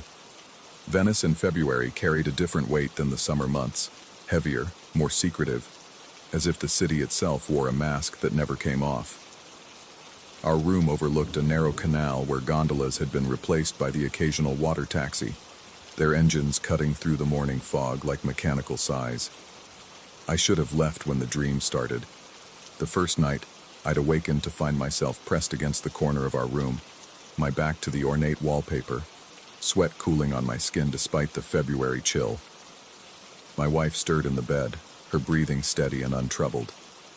I couldn't remember walking to the corner, couldn't recall what had driven me from sleep with such violence that my heart hammered against my ribs like something caged, but I remembered the figure. It had stood at the foot of our bed, tall and perfectly still, wearing one of those elaborate carnival masks, the kind with the long, curved beak that made the wearer look like some predatory bird. The mask was white porcelain, pristine except for the shadows that seemed to pool in its hollow eye sockets. 2 leather bags hung from the figure's shoulders, their surfaces worn smooth by countless hands, bulging with contents I couldn't identify and didn't want to imagine. The figure had been walking toward me, toward us, with the deliberate pace of someone who had all the time in the world. Each step echoed in my memory with a wet, sliding sound, as if the floor beneath its feet had become something organic, something that breathed and pulsed with its own rhythm. I'd tried to call out, to wake my wife, to make any sound at all, but my throat had sealed itself shut, my voice trapped somewhere deep in my chest where fear had made a nest. When I blinked, the figure had vanished, leaving only the taste of copper in my mouth and the certainty that I was losing my mind. I didn't tell my wife about the dream. How could I explain that I'd cowered in a corner, terrified of something that existed only in my sleeping brain? Instead, I made coffee with shaking hands and blamed my restlessness on the unfamiliar bed, the foreign sounds of water and stone that surrounded us on all sides. The second night brought a different kind of horror. My wife woke me with gentle shaking, her face pale in the dim light filtering through our shutters. She'd had a dream, she whispered, about the same masked figure I'd seen. The creature had stood beside our bed, she said, not moving this time but speaking in rapid Italian, the words tumbling over each other like water over stones. She couldn't understand the language, but the tone had been instructional, almost clinical, as if the figure were explaining something of vital importance.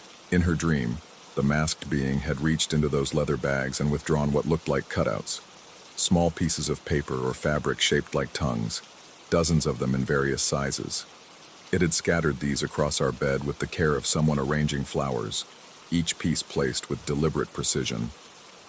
Then came the porcelain molds, tiny white forms that gleamed like teeth in the moonlight, nestled between the tongue-shaped cutouts as if they belonged together, as if they served some purpose neither of us could comprehend. The figure had leaned close to her ear, she said, and whispered a single word in perfect English: "Choose." We sat in our bed as dawn crept through the shutters, neither of us able to return to sleep. Venice was waking around us, the distant sound of shop owners raising their metal grates, the call of vendors setting up their stalls, the eternal slap and whisper of water against stone. But inside our room, the silence felt thick and expectant, as if something were waiting just beyond the edge of our perception. That's when my wife checked her coat. She'd hung it on the ornate hook beside our door the night before, a simple gesture she'd performed countless times in countless hotel rooms. But now, as she reached into the pockets, her face changed. Her fingers closed around something that shouldn't have been there, something that made her breath catch in her throat. Papers, folded into precise shapes that made my stomach lurch with recognition.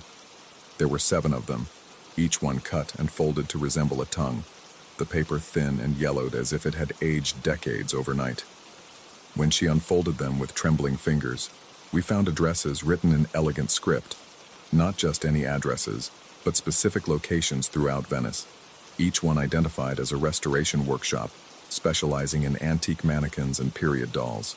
The handwriting was unmistakably Italian, flowing and confident, but neither of us could remember receiving these papers. They hadn't been in her coat when she'd hung it up. We'd been in the room all night, locked behind a heavy door that required an old-fashioned key to open. The windows were sealed shut, painted over so many times that forcing them open would have required tools we didn't possess. Yet somehow, these tongue-shaped messages had found their way into my wife's pocket while we slept. We spent the morning trying to rationalize what couldn't be rationalized. Perhaps the hotel staff had left promotional materials. Maybe we'd picked up flyers during our wandering the day before and forgotten about them. But the explanations felt hollow, inadequate to explain the precision of the folding, the aged quality of the paper, or the way the addresses seemed to pulse with significance when I looked at them.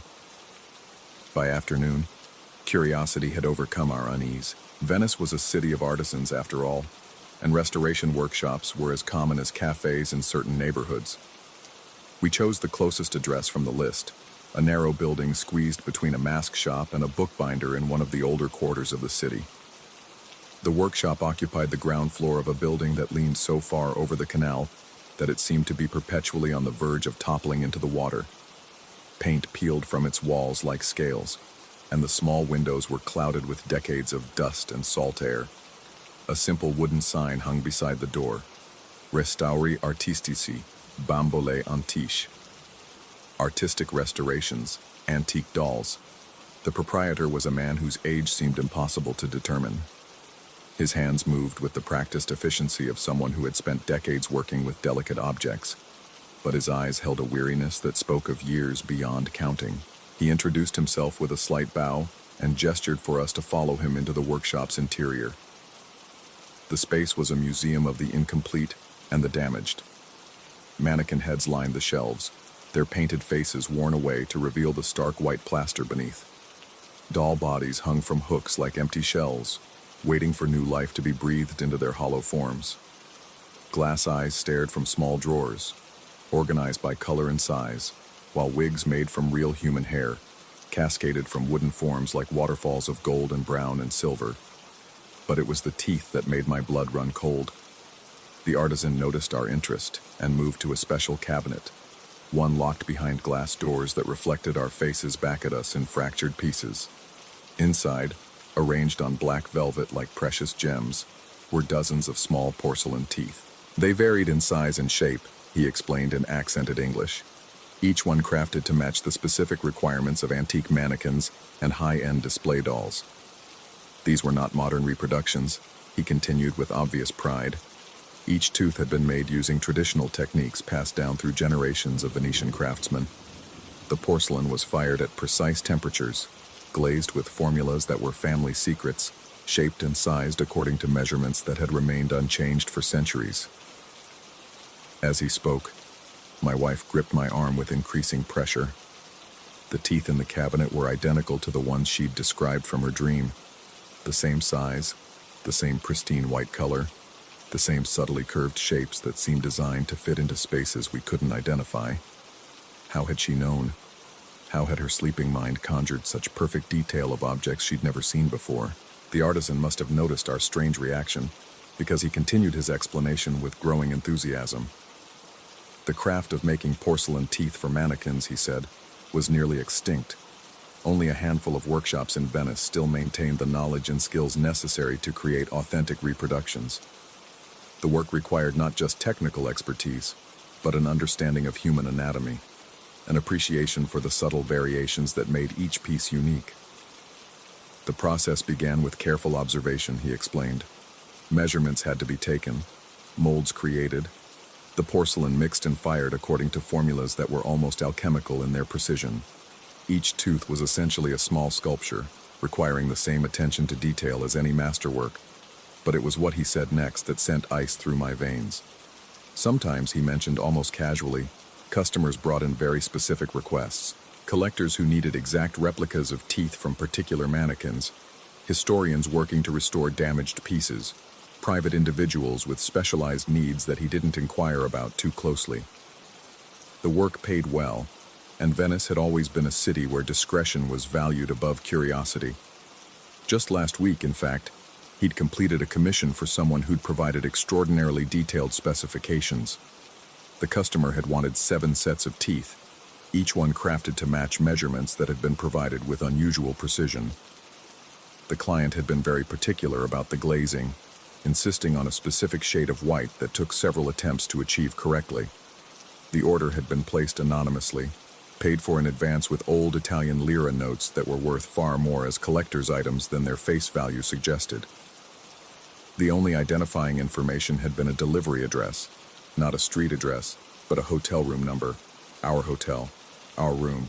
My wife's fingers found mine, our hands locking together with the desperation of drowning people grasping for something solid.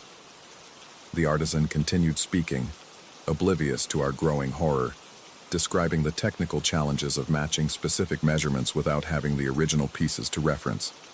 The commission had been unusual, he admitted, but not unprecedented. Venice attracted collectors with very particular tastes, and his workshop had built its reputation on fulfilling even the most unusual requests without asking uncomfortable questions. When we left the workshop, the afternoon light seemed different, thinner somehow, as if the sun were shining through gauze.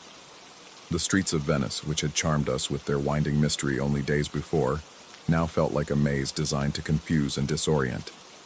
Every masked face we passed in the tourist areas made us flinch.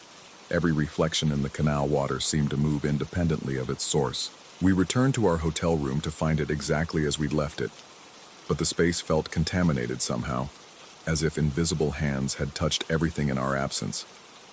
I found myself checking the corners compulsively, my eyes drawn to the shadows that gathered there despite the afternoon sun streaming through our windows. That evening, my wife discovered something else. While unpacking her suitcase to search for items we might have overlooked, she found a small leather pouch tucked beneath her folded sweaters. The pouch was old and worn smooth by countless hands. Its leather the same rich brown as the bags we'd seen, or dreamed we'd seen, hanging from the masked figure's shoulders. Inside the pouch were 7 porcelain teeth, each one gleaming white and perfect, each one shaped to fit a mouth we couldn't identify. They were warm to the touch, as if they'd been held close to someone's body, and when we held them up to the light, they seemed to glow with their own inner radiance. There was no note, no explanation, no clue as to how they'd found their way into her luggage. But as we stared at them, scattered across our hotel room's antique bedspread, I couldn't shake the feeling that we were looking at the final pieces of a puzzle we didn't want to solve. That night, neither of us slept. We lay in our bed listening to Venice whisper around us, the sound of water lapping against stone, the distant call of night birds, the occasional footstep echoing through narrow alleys. But beneath these familiar sounds, I began to hear something else, a rhythmic tapping, like fingernails against glass, coming from somewhere inside our room. My wife heard it too. I could tell by the way her breathing changed, becoming shallow and controlled, the way someone breathes when they're trying not to be noticed by something that's hunting them. The tapping continued throughout the night, never quite loud enough to pinpoint its source, never quite quiet enough to ignore. Sometimes it seemed to come from the walls, sometimes from beneath the floorboards, sometimes from the mirror that reflected our bed back at us in the darkness. By morning, we'd made our decision to leave Venice a day early. But as we packed our belongings, I noticed something that made my hands shake so violently I could barely close my suitcase. The 7 porcelain teeth were gone. In their place, scattered across the bed where we'd left them, were 7 new tongue-shaped papers, each one folded with the same precise care as the ones we'd found in my wife's coat. When we unfolded them with trembling fingers, we found not addresses this time, but measurements, detailed specifications written in that same elegant script, dimensions and angles and precise notations that meant nothing to us but everything to someone. The measurements, I realized with growing horror, were of our mouths, the precise spacing of our teeth, the exact curves of our lips, the specific angles of our jaws, all recorded with the clinical precision of someone preparing to create perfect replicas. At the bottom of each paper, written in letters so small we had to squint to read them, was a single word in Italian: completato, complete. We left Venice that morning, carrying our luggage through the maze of bridges and canals like refugees fleeing some unnamed disaster. But even as our water taxi carried us toward the mainland, I couldn't shake the feeling that we weren't really leaving at all, that some essential part of us would remain in that hotel room forever, measured and catalogued and perfectly preserved in porcelain and memory. The masked figure visits me still, sometimes in dreams, sometimes in that strange space between waking and sleeping, when the mind becomes most vulnerable to impossible truths. It no longer carries leather bags or scatters tongue-shaped papers. Instead, it simply stands at the foot of whatever bed I'm sleeping in, its pristine white mask reflecting light that comes from no identifiable source. And when it speaks now, it speaks with our voices, mine and my wife's, the words tumbling over each other in rapid Italian that I don't understand but somehow know by heart. The message is always the same, delivered with the clinical precision of someone reading from a manual. The restoration is complete. The replicas are perfect. The originals are no longer required. I've stopped trying to convince myself it was all just coincidence, just stress and unfamiliar surroundings and too much wine with dinner. The evidence is too precise, too carefully orchestrated to be the product of chance or imagination. Someone, or something, had been watching us in Venice, measuring us, preparing us for a purpose we still don't understand. But sometimes, in the quiet moments before sleep claims me, I wonder if the question of who was watching whom might be more complicated than I initially believed. Because lately, I've been noticing things about my own reflection that don't seem quite right. Subtle changes in the way light falls across my features, small discrepancies in the spacing of my teeth, a certain artificial quality to my smile that makes me question whether the person looking back at me from mirrors is the same one who traveled to Venice all those months ago. And my wife has begun speaking Italian in her sleep, her pronunciation perfect despite never having studied the language, the words flowing with the same clinical precision as the voice that visits my dreams. The artisan was right about one thing: the replicas are perfect. So perfect, in fact, that sometimes I can't tell which version of ourselves we're supposed to be. Story 10. The first thing you learn about living alone is that 2:45 a.m. belongs to no one. It's the hour when electricity hums different frequencies, when the refrigerator's compressor clicks like finger bones, when shadows reshape themselves without asking permission. I'd grown comfortable with these small surrenders to darkness. But comfort, I discovered, is just ignorance wearing a familiar mask. I woke to light where light shouldn't exist. The cylinder stood in my dining room like a monument to something I couldn't name. Pure white radiance, maybe 3 feet in diameter, stretching from floor to ceiling with the precision of architectural certainty. It didn't illuminate the room. The surrounding darkness remained intact, as if the light respected boundaries I couldn't perceive. The beam passed directly through my dining table, the wooden surface offering no more resistance than water might to a dropped stone. My first instinct was to reach for logic. A car's headlights through the window, perhaps, though no engine sounds disturbed the night's silence. Street maintenance equipment, maybe, though the beam's perfectly vertical orientation defied that explanation. I fumbled for my phone, muscle memory guiding my fingers to the flashlight function. The LED beam stabbed through darkness, illuminating nothing but empty air where the cylinder stood. Yet the white pillar remained, unmoved by my feeble attempt at revelation. That's when I noticed my shadow. Where my silhouette should have fallen against the far wall, it had somehow projected itself into the cylinder's core.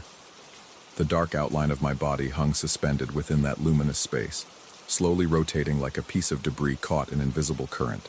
The movement was hypnotic, deliberate yet weightless, as if governed by physics that operated on principles I'd never learned.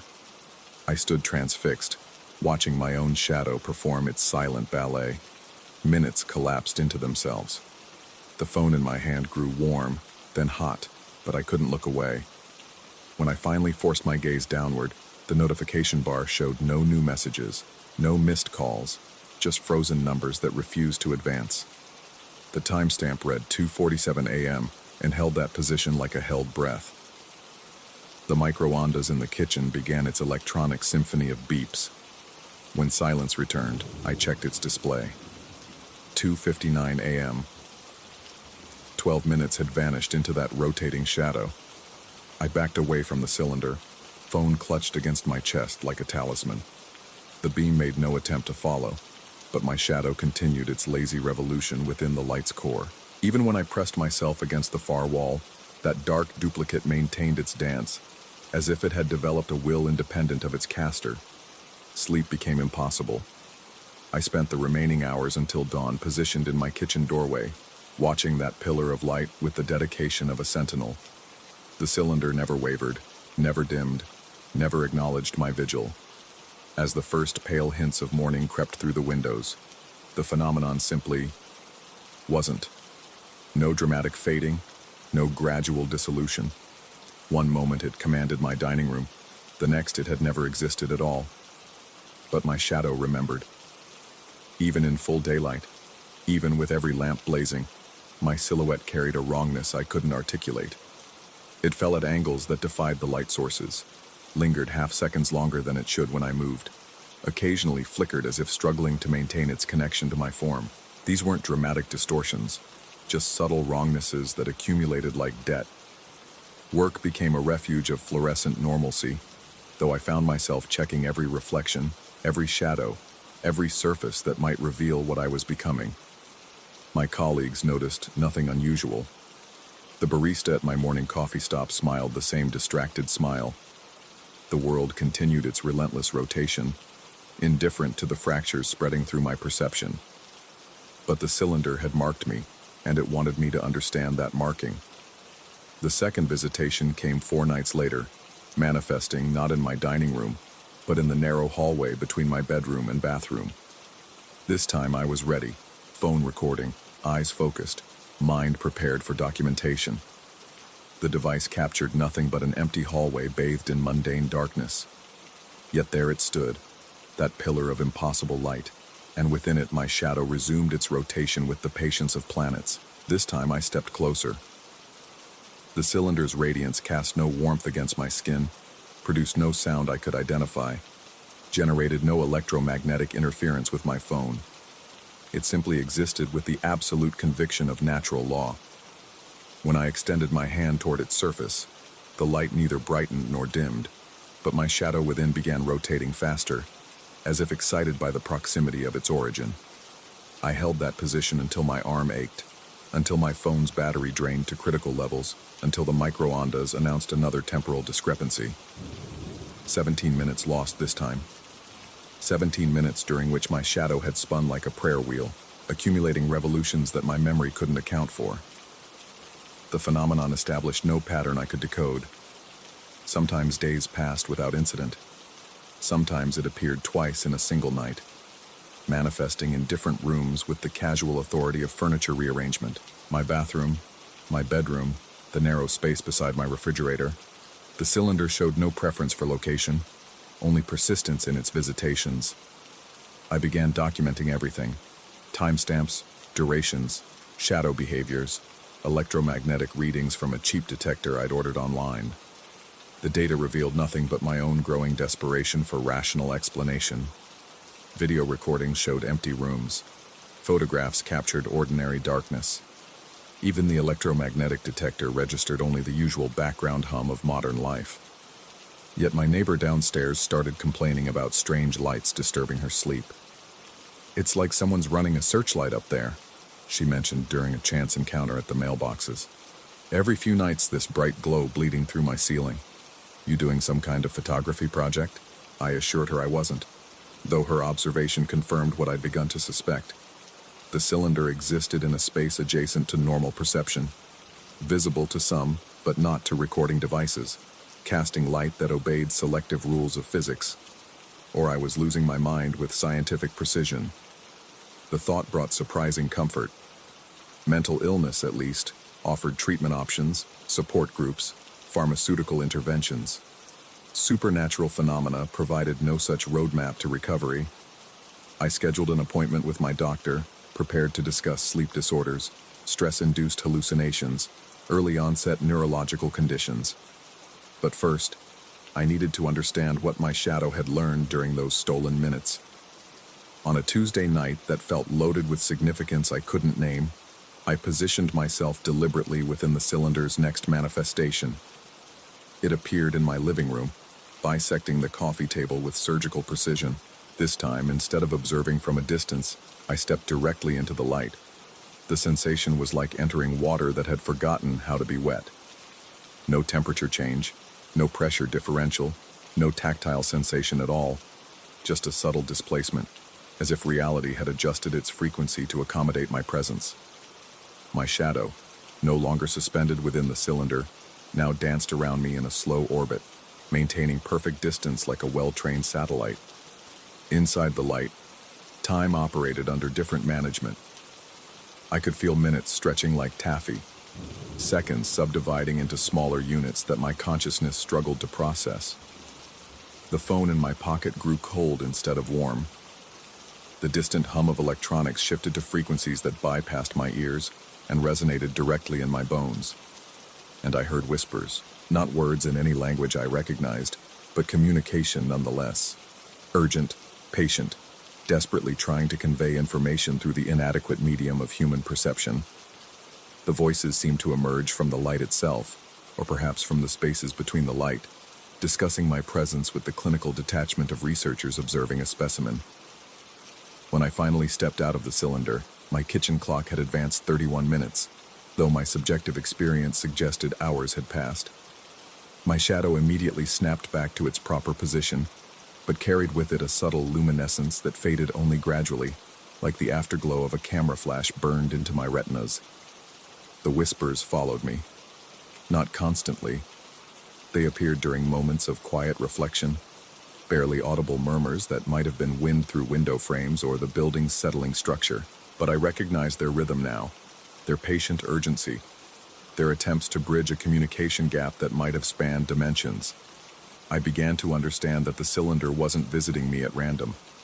It was trying to teach me something, to prepare me for some revelation that required careful conditioning of my perception. Each encounter left me slightly more attuned to frequencies that normal consciousness filtered out, slightly more capable of processing experiences that didn't conform to standard sensory input. My doctor found nothing wrong.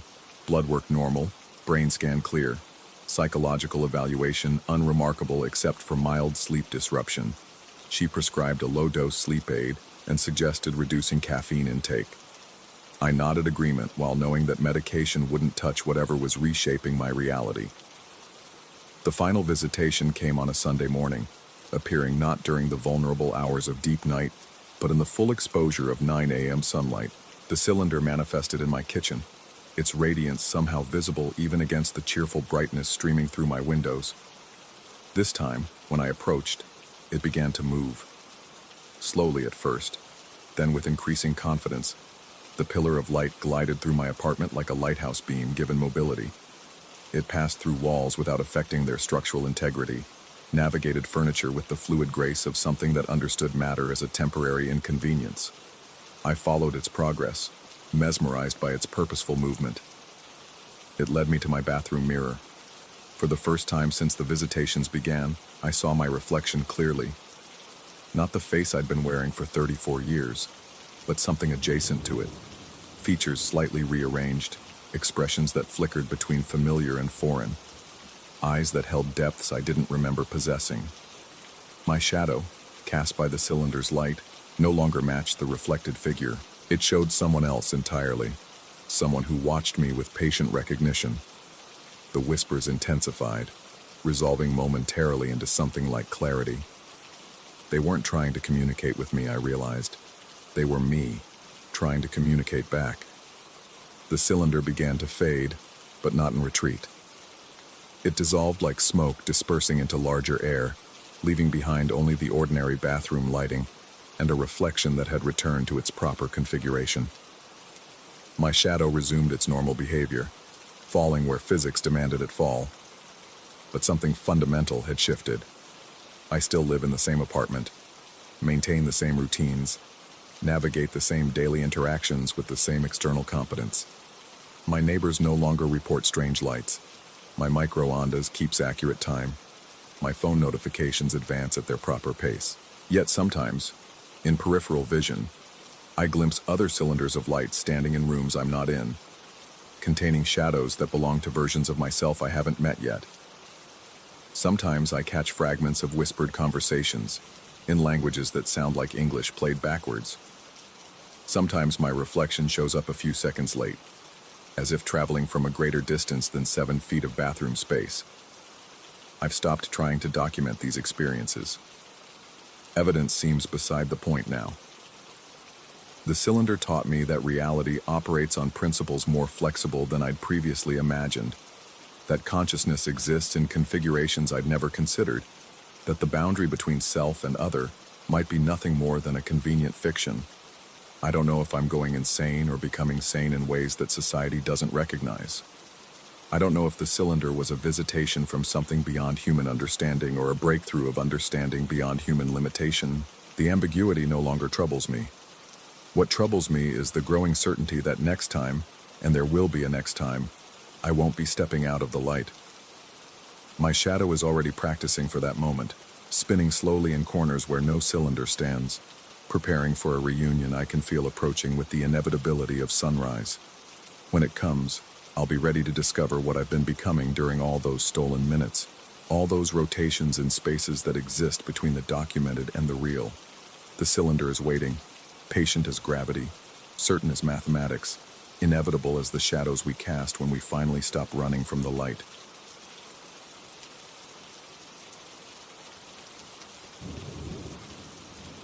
Story 11.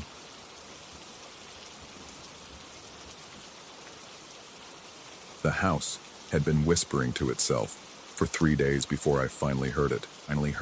Not literally whispering. I'm not completely insane, despite what the neighbors might think after watching me sit motionless in my hallway for over an hour yesterday, clutching a knife like some paranoid hermit. The house was doing something worse than whispering. It was listening. Every creak of the floorboards felt deliberate. Every settling groan of the foundation seemed to pause mid-note, as if the entire structure was holding its breath, waiting for me to make the wrong move.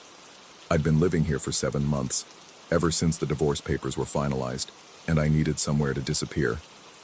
The rental was cheap for a reason. Previous tenant had left without notice, abandoning most of his furniture and a lingering smell of cigarettes that no amount of air freshener could mask.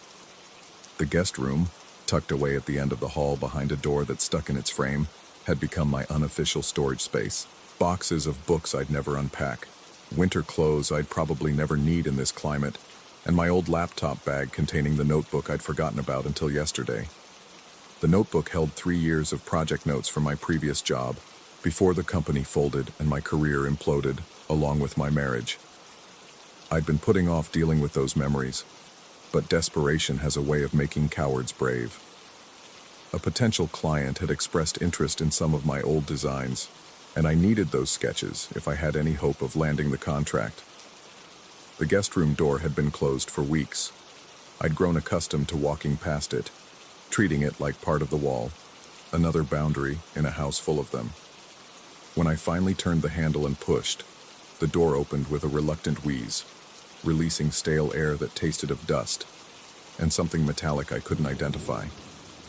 The air conditioning had been running constantly. August in this part of the state was unbearable without it.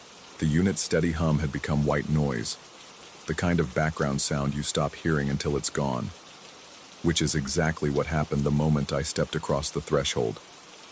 Silence dropped over me like a heavy blanket. Not the natural quiet of a powered-down house, but something absolute and wrong. The sudden absence of sound was so complete it felt physical, pressing against my eardrums until they ached. I paused, one foot still in the hallway, the other on the guest room's hardwood floor, wondering if I'd somehow gone deaf in the span of a single step. Then I heard them, the whispers. They drifted down from somewhere near the ceiling, soft and sibilant, like wind through dry leaves. Multiple voices, though I couldn't make out words or even determine if they were speaking English. The sound had an echoing quality, as if it were bouncing off the inside of a much larger space than the modest guest room actually contained. My eyes adjusted to the dimmer light filtering through the room's single window, its blinds drawn against the afternoon sun. The laptop bag sat exactly where I'd left it, on top of a cardboard box labeled Kitchen, Misk. Everything appeared normal, unchanged, yet the whispers continued their susurrant conversation somewhere above my head. I looked up. The figure materialized slowly, like developing photograph, gaining definition as my brain struggled to process what it was seeing. Tall, impossibly tall for the 8-foot ceiling, and draped in what looked like fabric that had been through a fire. The material hung in charred tatters, revealing glimpses of something underneath that my mind refused to catalog. It hovered near the corner where the walls met the ceiling, defying physics in a way that made my knees weak. The thing wasn't solid, couldn't be solid, yet it cast shadows that fell wrong, bending at angles that suggested hidden dimensions. From its presence, I hesitate to call it a body, thin streams of black smoke drifted downward, pooling along the doorframe like spilled ink. The smoke moved with purpose, following the contours of the woodwork, seeping into cracks I'd never noticed before. I wanted to run. Every survival instinct screamed at me to bolt from the room, slam the door, and never look back. Instead, I found myself frozen, cataloging details with the detached fascination of someone observing their own nightmare. The way the whispers seemed to emanate from the figure without any visible mouth. How the burnt fabric moved without any perceptible breeze. The temperature in the room, several degrees cooler than the hallway, despite the motionless air. Time stretched. Seconds felt like minutes as the figure hovered, occasionally shifting position with fluid, boneless movements. I became aware of my own breathing, unnaturally loud in the silence, and wondered if the thing could hear it too, if it was listening to me the way I was trying not to listen to its whispers. The black smoke had begun to pool around my feet. I could feel it, cold and somehow wet, seeping through my shoes and chilling my skin. That sensation broke whatever spell had kept me motionless. I stumbled backward, my shoulder hitting the doorframe hard enough to leave a bruise, and fled to the relative safety of the hallway. The moment I crossed the threshold, sound returned like a slap. The air conditioning roared back to life, the compressor kicking in with mechanical determination. Normal house noises resumed. The refrigerator's hum, the settling of pipes, the distant drone of traffic. I sat heavily on the hallway floor, my back against the opposite wall, staring at the guest room door that I'd somehow managed to pull shut behind me. My hands were shaking. I noticed this with the same detached interest I'd felt while observing the figure. Clinical analysis seemed like the only way to maintain sanity. Adrenaline response, fight or flight activation, perfectly normal physiological reactions to perceived threat. Except I couldn't categorize what I'd perceived. The rational part of my mind, the part trained in engineering and problem solving, offered explanations. Optical illusion caused by the contrast between light and shadow. Auditory hallucination brought on by stress and isolation. Carbon monoxide leak affecting brain function. Heat exhaustion despite the air conditioning. None of these explanations accounted for the physical sensations. The cold against my feet. The pressure change when the whispers stopped. The way the smoke had moved with apparent intelligence. I remained in the hallway for over an hour, occasionally shifting position when my legs cramped, but never taking my eyes off the guest room door. Somewhere during that vigil, I'd retrieved a knife from the kitchen, when, I couldn't recall, the weight of it in my hand provided minimal comfort, a tangible reminder that I was still capable of physical action, even if my mind was unraveling. The air conditioning cycled on and off with mechanical precision. Each time it shut down, I tensed, expecting the silence to return, expecting to hear whispers seeping through the door. But the house maintained its normal acoustic environment, and eventually the ordinary sounds began to feel protective, rather than merely present. When I finally stood up, my joints protested with sharp pains that anchored me firmly in physical reality. I approached the guest room door with the caution of someone defusing a bomb, turning the handle slowly and pushing it open just wide enough to see inside. Empty. Completely, utterly normal. Afternoon sunlight slanted through the blinds, illuminating dust motes that danced in lazy spirals. The laptop bag waited on its box, undisturbed. No shadows in impossible places, no lingering cold spots, no residual whispers. Just a neglected room filled with abandoned possessions. I grabbed the laptop bag and retreated immediately, closing the door firmly behind me. The notebook was exactly where I'd expected it to be, filled with sketches and measurements that seemed to belong to someone else's life. I spent the rest of the day working at my kitchen table, forcing myself to focus on technical drawings and material specifications, anything concrete enough to occupy my mind. But concentration proved elusive. I found myself pausing frequently, listening for sounds that weren't there, checking over my shoulder for movement in my peripheral vision. The house felt different now, as if the brief encounter had shifted some fundamental aspect of its character. Doors that had always opened smoothly now stuck slightly. Floorboards creaked in patterns I didn't recognize. The air conditioning's rhythm seemed irregular, hesitating at unexpected moments. That night I moved my mattress to the living room and slept with every light on. The darkness beyond the windows pressed against the glass with unusual persistence, and I found myself checking the locks repeatedly, though I couldn't explain what I thought might be trying to get in or out. The next morning brought no relief. If anything, my hyper-awareness had intensified. I noticed details that had previously escaped my attention.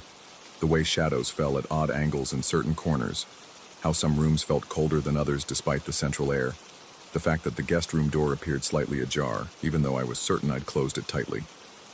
I called the landlord about a possible gas leak. He arrived that afternoon with a detection device that registered nothing unusual. He checked the air conditioning system, tested the electrical outlets, even examined the guest room thoroughly while I waited in the hallway, fighting the urge to warn him about things I couldn't name. Everything checked out fine, normal, safe. After he left, I stood outside the guest room for another hour, studying the door frame where I'd seen the black smoke pooling. In the clear afternoon light, I could see small discolorations in the wood, subtle staining that looked almost like water damage, except the patterns were too precise, too deliberately traced along the molding's edges. I ran my finger along one of the stains and felt a distinct coolness, as if the wood itself was several degrees colder than the surrounding air. The sensation traveled up my arm, raising goosebumps and triggering a memory of the cold smoke around my feet. Physical evidence, something I could measure, document, prove to myself that the experience had been real. I photographed the stains with my phone, planning to research wood discoloration, temperature variations, anything that might provide a rational framework for what I'd observed. The photos showed nothing. Clean, unstained wood grain with no unusual markings. I checked the images multiple times, adjusted the brightness and contrast, but the camera had captured only ordinary molding in standard lighting. Yet when I looked directly at the door frame, the stains remained visible, dark and deliberate as fresh ink. This discrepancy troubled me more than the original encounter. Hallucinations were one thing, stress-induced, temporary, treatable, but selective perception that affected only direct observation while evading electronic documentation suggested something far more complex and disturbing. I began to question other aspects of my experience. Had the whispers been real? Was the figure actually there? Or had my brain constructed it from shadows and expectation? How much of my memory could I trust when physical evidence contradicted photographic records? The uncertainty became its own form of torture. I started avoiding the hallway entirely, taking circuitous routes through the house that bypassed the guest room door. But avoidance only increased my hypervigilance. I caught myself straining to hear whispers that might be seeping through the walls, scanning corners for movement that shouldn't exist, testing surfaces for temperature variations that instruments couldn't detect. Sleep became sporadic and unsatisfying. I dozed in chairs, jolting awake at sounds that might have been the house settling, or might have been something else entirely. The boundary between dreams and waking thoughts blurred until I wasn't certain which reality I was inhabiting at any given moment. 3 days after the initial encounter, I forced myself to enter the guest room again. The compulsion felt almost external, as if something was drawing me back despite my conscious resistance. I stood in the doorway, counting my breaths, waiting for the silence to descend. It didn't. The air conditioning hummed normally. No whispers echoed from the ceiling. The corners remained empty of impossible figures. Yet the room felt expectant, poised, like a theater stage waiting for the curtain to rise. I stepped fully inside and immediately felt the temperature drop. Not dramatically, just enough to raise the fine hairs on my arms and make my breath slightly visible. The laptop bag sat undisturbed, but something about its position looked wrong, as if it had been moved and carefully replaced. The stains on the doorframe were darker now, more defined. They formed patterns that almost resembled symbols or letters, though in no alphabet I could recognize. When I touched them, the cold sensation was stronger, more insistent, traveling up my arm and settling in my chest like a physical weight. I retrieved the laptop bag quickly and left, but the cold feeling persisted for hours afterward, a constant reminder that something fundamental had changed in my ordinary suburban rental house. The rational explanations were becoming harder to maintain. Carbon monoxide poisoning didn't explain selective photographic blindness. Stress hallucinations didn't account for physical temperature variations. Sleep deprivation might cause auditory and visual disturbances, but not the tactile sensations that lingered long after leaving the guest room. I began to consider possibilities I'd previously dismissed as fantasy. Maybe the house had a history I wasn't aware of. Maybe the previous tenant had left for reasons unrelated to financial hardship. Maybe some places are naturally thin, permeable to things that exist in the spaces between normal reality. Or maybe isolation and professional failure had finally pushed me past the breaking point, and I was experiencing a carefully orchestrated psychological breakdown that felt supernatural, because admitting to mental illness was more frightening than believing in ghosts. Both explanations terrified me equally. Today marks 1 week since I first entered the guest room. The stains on the door frame now extend halfway down the wall, forming intricate patterns that shift slightly when I'm not looking directly at them. The temperature differential has increased to the point where I can see my breath in the hallway outside the door. My photographs still show nothing unusual, but mirrors reflect the stains clearly, suggesting the distortion affects electronic devices specifically. I've stopped trying to explain these phenomena through conventional logic. Instead, I've begun documenting everything, creating a record that future investigators might find useful, whether they're researching paranormal activity or the progressive deterioration of a man's sanity. The whispers have returned, but they're no longer confined to the guest room. I hear them in other parts of the house now, always just at the edge of comprehension, always accompanied by the sensation of being observed by something that exists just outside my field of vision. The figure appeared again last night, standing at the foot of my mattress in the living room. Closer this time, more defined. The burnt fabric moved with a wind I couldn't feel, and underneath the charred material, I glimpsed something that might have been a face, or might have been the absence of a face, a void in the shape of human features. It didn't approach, didn't threaten, just stood there, patient and expectant, as if waiting for me to understand something crucial. I've started talking to it, not conversation exactly, but acknowledgement. A nod when I see it in my peripheral vision. A quiet greeting when the whispers begin. These interactions feel natural now, even necessary, as if ignoring the presence would be unspeakably rude. My neighbors have begun avoiding me. I see them hurrying past my house, refusing to make eye contact when I wave from the window. The mail carrier leaves packages at the end of the driveway rather than approaching the front door. Even delivery drivers seem reluctant to linger, dropping off food orders and retreating quickly to their vehicles. Perhaps they sense something. Maybe the change in me is visible to outside observers, even if I can't recognize it myself. Or maybe the house is broadcasting signals that only subconscious minds can interpret, warning people to stay away from whatever is happening here. I no longer leave the property. The outside world feels increasingly foreign and hostile, full of people who couldn't possibly understand the delicate balance I'm maintaining. Here, in my rented sanctuary, I've learned to coexist with the impossible. The guest room door stands open now. It seemed pointless to keep closing it when the presence had spread throughout the house anyway. The black smoke flows freely, pooling in corners and crevices, creating patterns that almost make sense if I study them long enough. Sometimes I think I'm beginning to understand the whispers. Individual words emerge from the susurrant chorus, fragments that might be instructions or warnings or simply observations about the nature of reality. I've started responding, though I'm not certain the conversation is taking place entirely in the audible spectrum. The question of sanity has become irrelevant. Whether the presence is real or a projection of my deteriorating mind matters less than learning to function within this new paradigm. I eat when hunger reminds me. I sleep when exhaustion overwhelms vigilance. I work on the project sketches when concentration is possible, though the designs have begun incorporating elements I don't remember drawing. The client expressed enthusiasm about my latest revisions, praising the innovative approaches and unexpected details. I submitted the final proposal yesterday and received immediate approval, along with a request for additional projects. My professional life, at least, appears to be improving. At night, the figure hovers near the ceiling in whatever room I'm occupying, and I've grown comfortable with its presence.